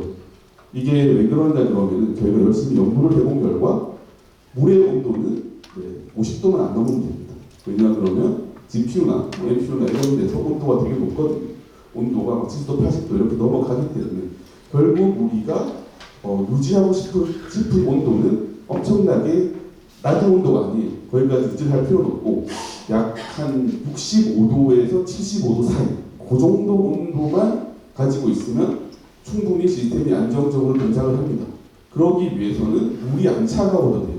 결국은 뭐 다른 얘기로는 웜워터 쿨링이라고 그러는데 그 웜워터 쿨링을 하기 위해서는 이런 L2A 공기로 이 뜨거워진 냉각수를 시키는 이런 방식도 가능하다라는 저희들이 열심히 오랫동안 연구를 해본 결과 그런 방식도 가능했었습니다. 지금도 가능하고요. 그리고 뭐 오래전부터 있었지만 최근 들어 또 계속 얘기가 나오고 있는 이머전 쿨링, 그런 전기가 통하지 않는 비존더성 액체에다가 그냥 서버를 그냥 서버는 아니고 약간 뭔가를 한 특수 처리한 서버를 이렇게 집어넣는 거죠. 액체 속에다가 집어넣어가지고 그 서버 전체를 담궈버려 냉각을 하겠다라고 하는 건데 뭐 이거는 뭐 여러 가지 좋은 점도 있고 나쁜 점도 있어요. 그래서 가장 좋은 점은 누수 걱정이 없어요. 아까 전에 뭐 질문하셨는데 이거는 당연히 이런 콜드 플레이트가 있기 때문에 누수 걱정이 항상 따릅니다. 누수가 되면 어떡하지 이런 연결분이나 이런 데서 그거는 이런 걱정이 항상 있는데 이거 같은 경우에는 그냥 액체에다 넣어버리니까 그냥 애초에 누수 상태인 거예요. 그래가지고 복장에는 문제가 없다 라고는 하는데 여기서 쓰는 이런 액체가 오일이거든요. 오일이라 가지고 이 오일이 냉각을 시키는 게 그런 열정도율이라고 해야 되나요? 그런 게 물보다는 훨씬 안 좋아요. 그래서 같은 에너지를 쓰면은 물로 하는 게 가장 좋고요. 그 다음이 이런 오일 같은 걸 쓰는 건데 그렇기 때문에 냉각 효율은 뭐 어떻게 만드느냐 조금씩 다르지만 그냥 물이 쓰는 게 제일 좋고요. 그럼 냉각 효율 조금 이제 대시도 떨어지지만 대신에 이렇게 그리고 또 처음에 이런 구축하는 비용 같은 건 좀 많이 들긴 하지만 누수 걱정, 근원적인 걱정이 누수 걱정이 없다는 데서 이런 형태의 이머전 쿨링이 많이 연구가 되고 있고요. 그리고 이런 이머전 쿨링도 뭐 다양한 이런 구현 방법이 있는데 근데 이머전 쿨링이 가장 현재도 이렇게 크게 많이 시장에서 아니면 인더스트리에서 쓰이지 않는 가장 큰 이유가 액체, 이 오일에다가 담그면은 엔비디아나 이런 데서 워런티가 없어진다고 합니다. 그래가지고 액체에 담그기가 참 어렵죠. 5천만 원짜리 집수 사가지고 액체에 담궜는데 만약에 뭐가 안 된다라고 하면은 그거 끝나는데 그런 이유가 가장 크다 그러고요. 그리고 여기 쓰는 그 액체 자체가 가연성 액체라고 분류가 되거든요. 그래가지고 뭔가 이제 데이터 센터의 그런 화재 같은 거에 좀 취약한 측면이 있고 그리고 뭐 이렇게 국가에서 아니면 그런 데이터 센터 룰 안에 아마 가연성 액체를 얼마 이상 거기에 뭐죠 보관하지 못하는 그런 게 있을 거예요. 그래가지고 대규모로 하기에는 아직까지는 좀 해결해야 될 문제가 되게 많죠.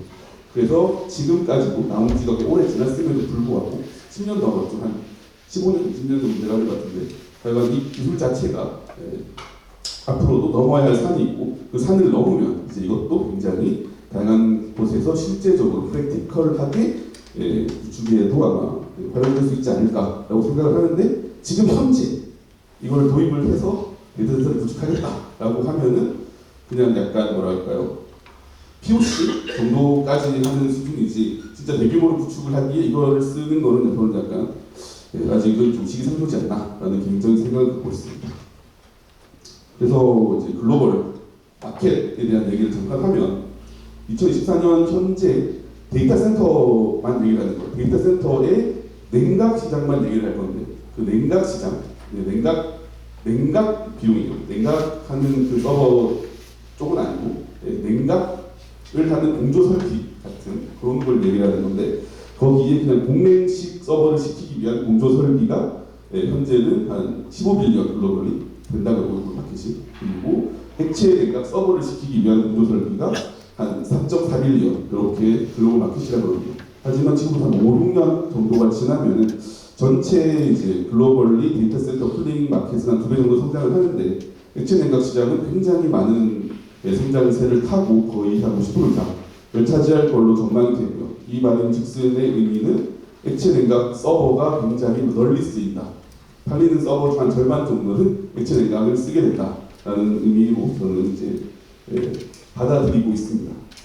그래서 굉장히 중요한 그런 액체 냉각 서버가 팔릴 것이다 라는 마켓을 이제 크게 열릴 것이다 라는 생각을 하고 있고요. 그래서 저희 이제 얘기를 좀 하면 저희가 2012년도에 방금 말씀드린 대규모 슈퍼컴퓨터를 만들었어요. 이름은 천둥이라는 이름으로 만들었고요. 그 천둥이라는 이름으로 만들었는데 일단은 저희가 그런 GPU 컴퓨팅을 하기 위해서 저희가 오픈소스 그런 GPU 컴퓨팅을 잘 할 수 있게 하는 오픈소스 그런 걸 만들었는데 프로그램을 잘 되는지 안 되는지를 이제 대규모로 좀 테스트를 해보려고 그러니까 국내에 그런 테스트를 할 데가 없는 거예요. 국제적으로도 없고요. 그래가지고 저희가 이제 2011년부터 시작해가지고 2012년도에 이렇게 저렇게 무비를 모아가지고 만들었는데 안 되는 거예요. 왜 안 됐을까를 봤더니 GPU가 발열이 너무 심하더라고요. GPU가 발열이 너무 심해가지고 왜 그러냐 그러면 저희가 돈이 없어가지고 게이밍 GPU를 썼거든요. 이 게이밍 GPU는 일반 엔터프라이즈 GPU보다 발열이 더 심해요. 그걸 안 줬나 봐요. 반도체가. 그래가지고 이거를 이제 냉각을 그때는 한 GPU가 200W인가 막 그랬거든요.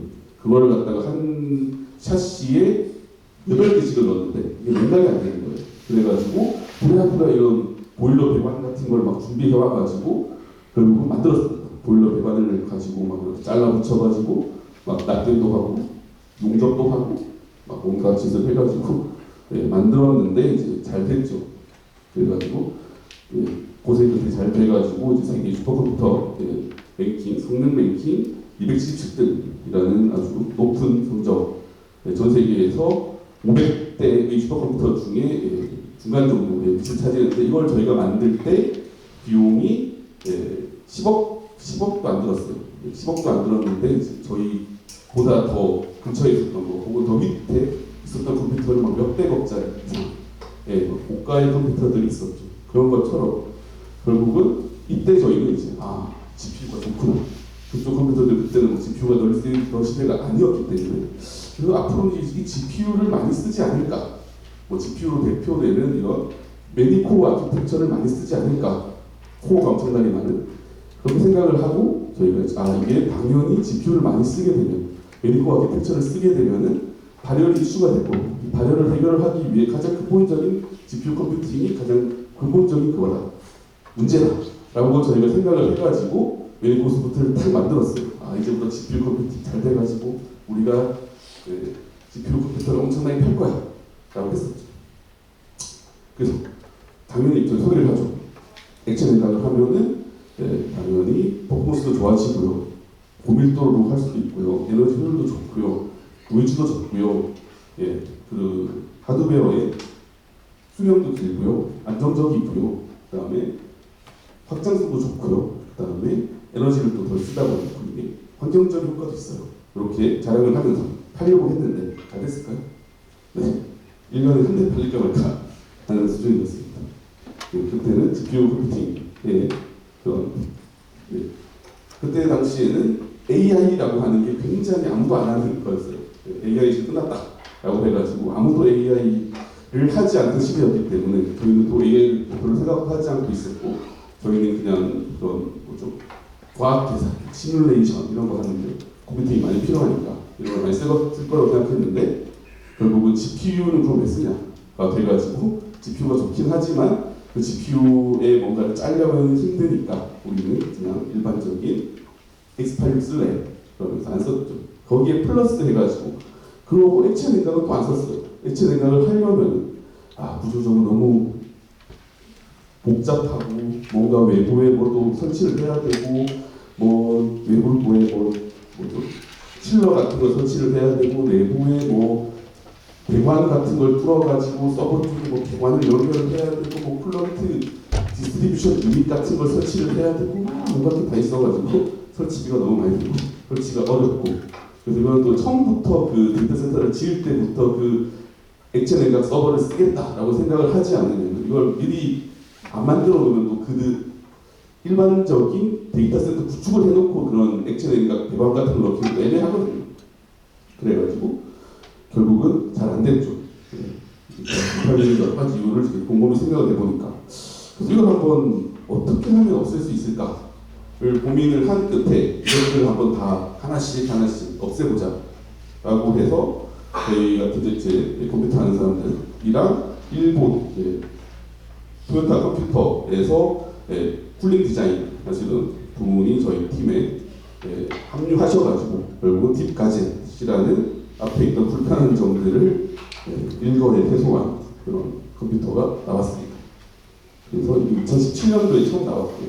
그때는 지금과 같이 이렇게 뭐라 그럴까요? 안정된 제품은 아니었어요. 그냥 약간 고객을 약간 이런 말씀 안 되겠지만 고객을 실험 대상 같이 쓰는 그때 그런 시절이었고요. 근데도 뭐 1년에 뭐 한 그때는 뭐 2017년도에 처음 나왔는데 2017년도 처음 나오고 이제 어떤 연구소에서 한 대를 딱 구입해갔어요. 연구소 한 대를 딱 구입을 해갔는데 그때 당시부터 지금까지 잘 쓰고 있습니다. 그렇게 만들었는데 그래서 최근에 저희가 너무 고마워가지고 과거에 저희 제품들을 구매하셨던 분들에게 지금의 안정적인 액체 냉각 시스템으로 싹 교체를 해드렸어요. 리콜을 다 해가지고 그래서 이제는 더 안 좋은 좋을 것 같습니다. 그래서 이렇게 이런 컴플렉스 인스톨레이션 설치가 너무 어려워요. 전부 다 서버들이 다 넣어버려요. 오디오 빌트인 타입을 만들자. 그리고 무시보수가 너무 어렵다. 그냥 일반 동네 서버처럼 간단히 만들자. 그리고 너무 초기 비용이 비싸다 하니까 외부 설비 없이 하도록 만들자. 그리고 쿨런트 관리가 어려워요. 쿨런트를 계속 쓸 수 있게 만들자. 그리고 확장성이 별로 없다. 일반 스트레스 서버는. 그럼 우리는 그냥 에어풀과 똑같은 확장성을 가지게 만들자. 그리고 누수 걱정이 많아요. 이거는 어떻게 우리가 해줄 수 없다. 대신에 우리의 오랜 노하우가 그동안 안에 몇백 개씩 이제 만들어서 판 이런 노하우를 믿고 그리고 이제 이런 걸 잘하는 데가 이런 기계 잘 만들고 디자인 잘하는 데가 일본이거든요. 그래서 그 일본 토요타 자동차의 그런 오랜 스탠다드 뭐죠? 자동차 같은 경우에도 독일 3사 차는 새는 경우가 있어요. 냉각수나 이런 것들이 연료나 냉각수들이 이제 가끔씩 새는 경우가 있는데 일본에 특히 토요타 자동차는 이런 냉각수나 연료 같은 게 새는 현상이 거의 없거든요. 제가 알기로는 그런 딱 안정적으로 그런 연료나 냉각수를 그렇게 새지 않게 하는 공차 설계라든지 정교한 설계 방식 이런 것들을 컴퓨터에다가 잘 녹여가지고 결국은 잘 만들 수밖에 없어요. 그래가지고 저희가 이제 100군데가 넘는 커스터머에게 저희 장비를 공급을 하고 그 중에서 누수로 인한 피해는 거의 없었고요. 한 번도 없었죠. 한 번도 없었고 그래서 이런 오랜 기간, 장기간의 업력과 노하우가 그걸 줄 수 있지 않을까 생각을 해서 그리고 저희 뒷가지 디자인 철학, 저소음, 안정성, 편의성, 그리고 에너지 효율, 그리고 초기 설치비는 없고 나는 초기 설치할 것도 없기 때문에 맨날 오래된 데이터 센터 혹은 사무실 그래서 아무 데서나 언제 어디서든 누구나 쓸 수 있는 그런 시스템을 구축하고자 디자인하고자 했습니다. 그래서 저희가 이제 철학이 여기 나와 있어요.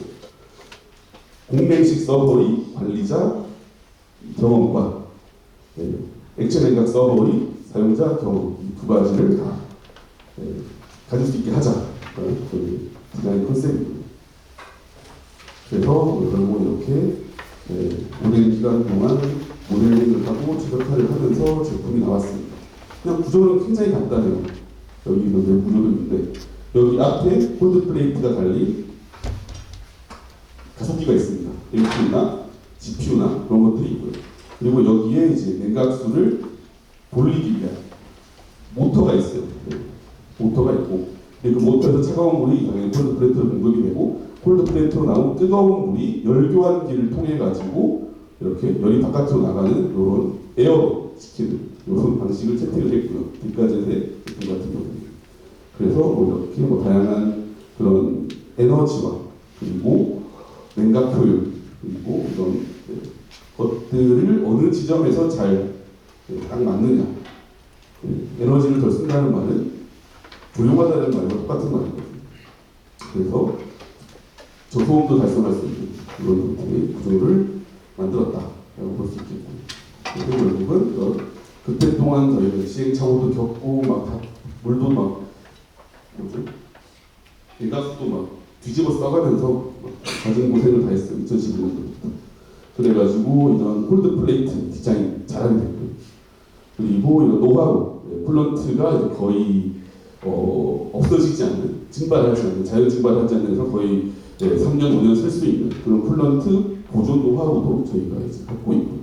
그리고 이런 플로우 매니지먼트, 어떨 때는 플로우를 빠르게 하고, 어떨 때는 플로우를 느리게 하고 하면서 이게 안정적으로 냉각을 다 할 수 있도록 플로우 컨트롤이라든지 그리고 이런 그런 열교환을 할 때 공기로 내뱉을 때 어떻게 하면 공기로 잘 나가게 할 것인가 그리고 물로 한다 그러면 물로 어떻게 잘 열교환할 것인가 이런 것들부터 해가지고 뭐 최근에 가장 많이 하고 있는 게 이런 어노멀리 디텍션 이게 항상 기계 장치는 문제가 있기 전에 이상 현상이 나오거든요.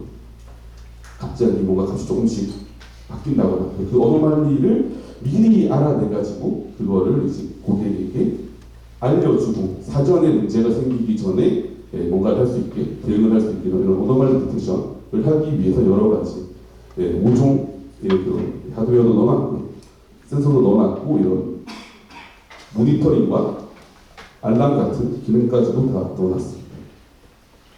그래서 결국 냉각은 당연히 잘 되고 6개의 알트 400 돌리는데 저희가 이제 냉각 소유를 100% 냉각을 100% 써버린다는 건 말이 안 되지만 냉각을 많이 쓰게 되면 그러니까 냉각을 많이 쓴다는 말은 냉각의 에너지를 좀 써가지고 공기를 더 많이 통과를 시키게 되면 결국은 한 50도 정도 GPU가 냉각이 돼요. 이 정도까지 냉각이 되는데 사실은 제가 말씀드렸던 GPU가 이 정도만 가면 되거든요. 이 정도 사이로는 이제 에너지를 냉각에 덜 쓰기 시작하면 여기까지 올라가겠죠.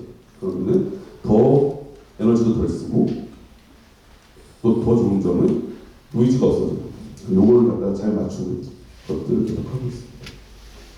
그리고 또 저희가 L2A 공기로 열조화를 하는 것만이 아니라 거기 플러스 해가지고 L2L 물로 시키는 이런 시스템도 저희가 이제 더 뭐랄까요 이런 쿨런트 디스트리뷰션 유닛이 있으면은 이 방식이 더 가격적으로도 좋고요, 에너지도 덜 쓰고요, 냉각도 더 잘 돼요.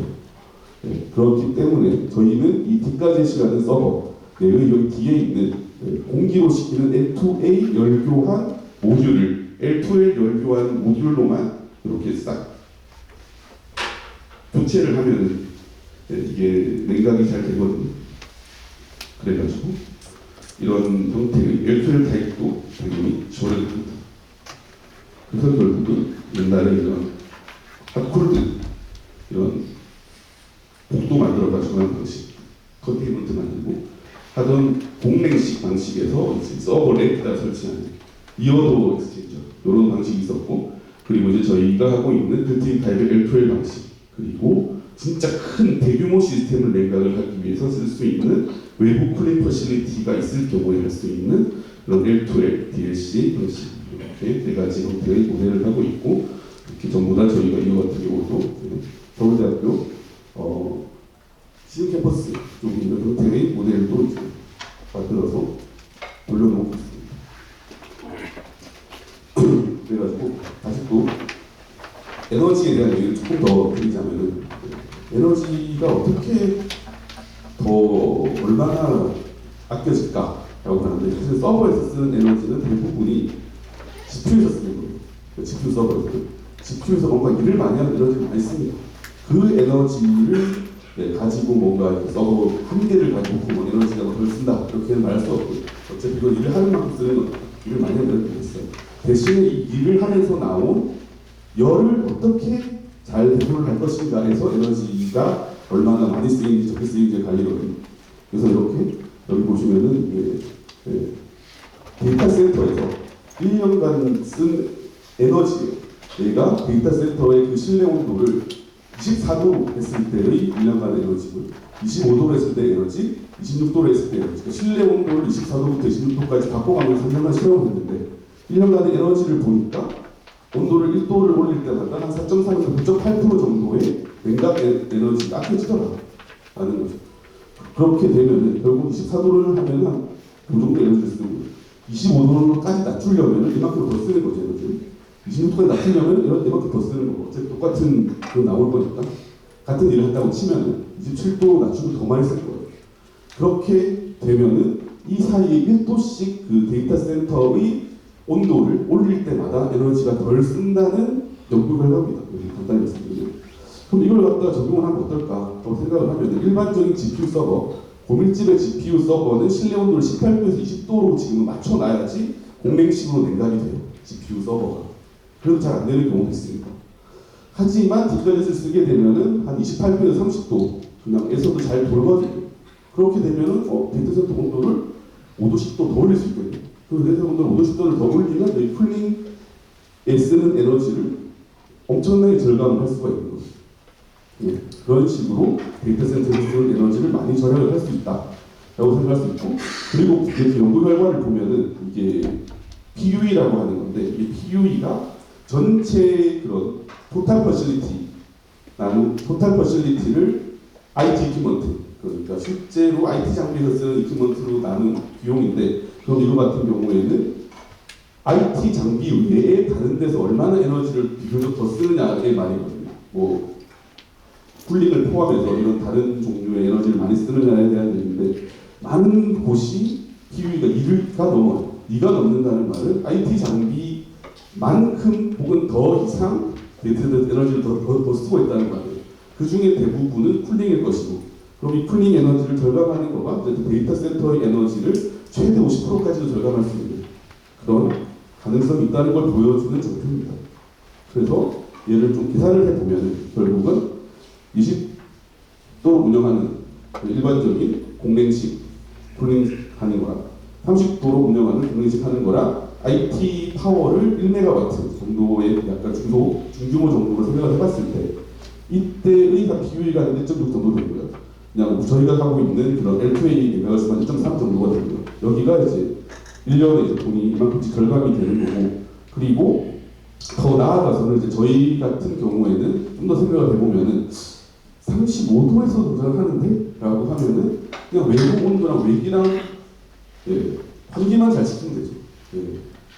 네이버에서도 그런 데이터 센터가 있던데 가요가 외기랑 환기만 잘 시키고 그 다음에 너무 습도만 높지 않게만 관리를 잘 해주고 하면은 결국은 1년 내내 우리나라 온도가 뭐 1년 내내 평균 온도가 그만큼씩 안 되니까 1년 내내 GPU 데이터 센터를 그냥 쿨링 에너지 거의 없이 운영을 할 수 있다라는 말까지 드릴 수 있을 것 같아요. 그래서 에너지를 한 뭐 적게는 5% 10% 많게는 50%까지도 아낄 수 있을 것 같다. 그런 얘기가 들 수 있을 것 같고. 그래서 이거는 이제 저희가 이제 이번에 나올 9월달 출시될 지금 9월달 곧 나옵니다. 곧 나올 티카제 5 워크스테이션 제품이고 이건 워크스테이션으로 이렇게 그냥 사용할 수도 있고 타워 형태로 그리고 넥마운트를 높여서 쓸 수 있는 액체내각 시스템 중에서 그런 건 별로 없어요. 높였다 세웠다 하면 별로 없는데 여기 두 가지 타입을 하이브리드로 다 쓸 수 있는 컴팩터를 외국 개발해가지고 만들었고 그리고 이런 노이즈 같은 경우에도 일반적인 오피스에서 쓸 수 있는 정도의 소음 혹은 더 낮은 소음이 있는 그런 것까지 개발을 했고요. 그렇고 또 많이들 이제 서버를 하면은 그런 리더넌트 파워가 있어요. 리더넌트 파워가 없는 제품들이 되게 많은데 서버를 운영하다가 전기가 약간 안정적이지 못하다거나 혹은 파워 서플라이 유닛이라든지 PSU가 자기가 나는 경우가 간혹 있어요. 그럴 때 잘 돌아가고 있던 학습이 되고 있던 만약에 서버가 PSU 하나가 날아가서 이게 안 되면 안 되잖아요. 그래서 그걸 좀 안정성을 높이고자 필수적인 뭐 리더넌트 파워까지 이렇게 제공을 하는 그런 형태의 5세대 랭거 시스템에 장착한 서버가 9월달 중에 출시가 될 예정이고 앞에 저기 나가보시면 이 제품들이 다량으로 있습니다. 전시가 되어 있으니까 관심 있으신 분들은 한번 가서 직접 눈으로 딱 보시면 좋을 것 같아요. 그리고 그 전 세대, 4세대 제품인 이런 플래그십 제품과 넥마운트 제품 이렇게 두 가지가 있는데 플래그십 제품은 거의 온도가 8,000W, 8kW 정도까지 냉각이 되는 엄청나게 큰 9U짜리 그런 서버고요. 그리고 얘 같은 경우는 6U짜리 서버 한 4,000W 정도를 냉각할 수 있는 그런 서버입니다. 그리고 저희가 또 최근에 그런 게 되게 많이 들어왔어요. 우리가 GPU 서버를 샀는데 너무 시끄럽다. 도저히 못 쓰겠다. 어떻게 하면 좋을까? 그러면은 일단 서버를 저희한테 가져오시면 저희가 딥가젯 콤팩터에 이식을 해드리겠습니다. 장기를 딱 드러내가지고 그 장기를 우리 콤팩터에다가 탁 넣고 우리 내각 시스템을 탁 달아가지고 해드리겠습니다. 그래서 몇 군데 해드린 적이 있고 그래서 그게 꽤 좋아요. 사람들 되게 막 고객들이 반응도 좋고 해가지고 이거를 이제 공식적으로 한번 알려가지고 이런 뭐죠? 불편함을 겪고 있는 그런 분들에게 이런 서비스를 좀 더 이제 뭐라 그럴까요? 공식적으로 오피셜리 제공을 하는 TG 트랜스플랜트 서비스로 이제 시작을 했습니다. 그리고 이번에 저희 바깥에 잔뜩 전시를 해놓은 제품이 이 제품이에요. 뒷까지 트랜스플랜트 N300 제품인데 N300 카드가 4개 들어있는 저희가 만든 직접 콜드 플레이트를 직접 다 만든 제품이에요. 저희가 만든 이 고성능 콜드 플레이트가 장착된 N300 워몰 장비를 저희 뒷까지 5 워크스테이션 샤시에다가 넣어서 이 제품이 나왔고요. 그리고 최대 6개의 PT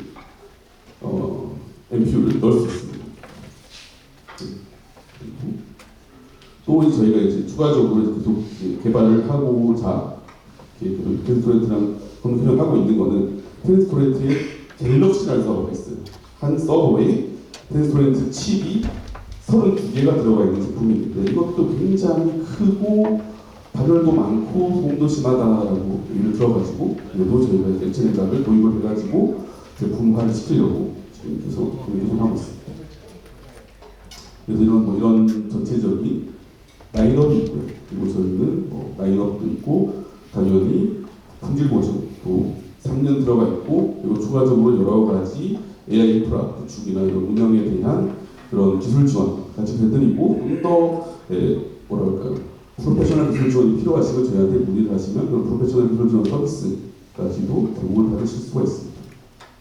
네, 그리고 이제 이런 AI 스택, 소프트웨어, 인프라, 풀 스택을 만들 때 이런 AI 가속기부터 이렇게 스택을 쭉 쌓아갈 거 아니에요. 그 쌓아갈 때 저희가 좀 더 도움을 드리고자 저희가 이런 패키징을 한 부분이 있어가지고 그리고 아까 전에 말씀드린 AI 기술 지원 서비스 하드웨어에 따라가지고 소프트웨어도 다양하고 그리고 그거기를 유지보수 관리하기 위해 기술 인력 채용과 유지도 힘들고 그리고 AI와 HPC 그런 최적화 경험과 노하우가 있는 사람은 더더욱 관리가 힘들죠. 그리고 더 규모가 커질수록 관리가 더 어려워지고 운영도 어려워지고 구축도 어려워지고 설계도 어려워지고 그래가지고 저희가 이런 거를 약간 다양한 경험을 바탕으로 표준화된 형태의 인비디아 GPU를 포함한 AMD GPU, 텐스토렌트 NPU까지 제공을 하고자 합니다. 그래서 저희가 또 이런 거 그냥 제공을 하기는 힘들어가지고 저희 좀 더 잘 제공을 하기 위해서 가제트리라고 하는 소프트웨어 스택 이렇게 밑에 있는 이런 부분을 통합한 오픈소스 기반의 소프트웨어 스택을 합친 것들 사실 오픈소스 기반의 약간 저희가 글루 같은 걸 만들어가지고 이렇게 합친 소프트웨어 스택부터 이런 쪽 스토리지나 이런 쪽까지도 해가지고 저희가 가제트리 미니코 스택 이런 식의 이름을 붙였습니다. 그래서 이렇게 150개 이상의 커스터머들이 있고 오늘도 계속 우리 수는 매일매일 늘고 있습니다. 그리고 저희가 제공드리는 서비스 기술 스택은 이렇게 다루었고요.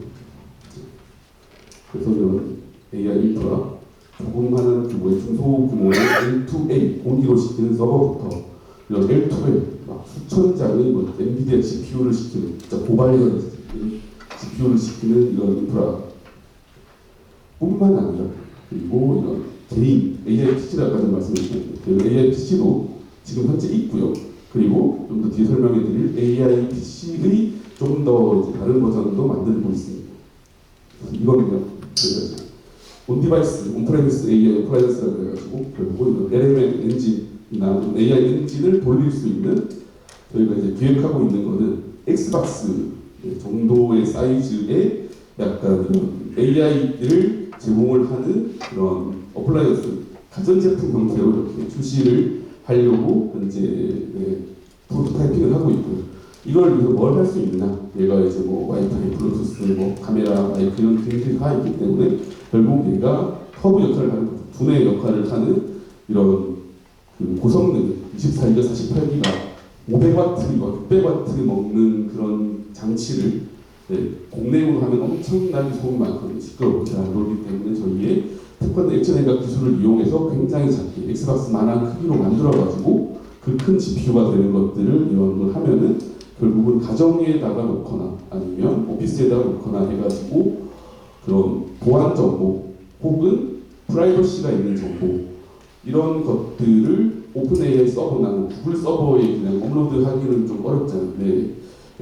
핸드폰에 있는 그런 개인정보, 남들과 주고받은 문자, 카카오톡, 사진 이런 것들을 더 나에 대한 정보를 AI에다가 제공을 하면 더 질 높은 AI 서비스를 우리가 얻을 수가 있는데 그런 정보를 그런 대규모 클라우드에 올리기 어려우니까 이거는 결국은 가정집에 하나 혹은 내가 개인이 하나를 갖고 있어가지고 핸드폰이 단말기가 되든지 하는 그런 AI 허브 혹은 AI 뭔가 그런 게 필요하겠다.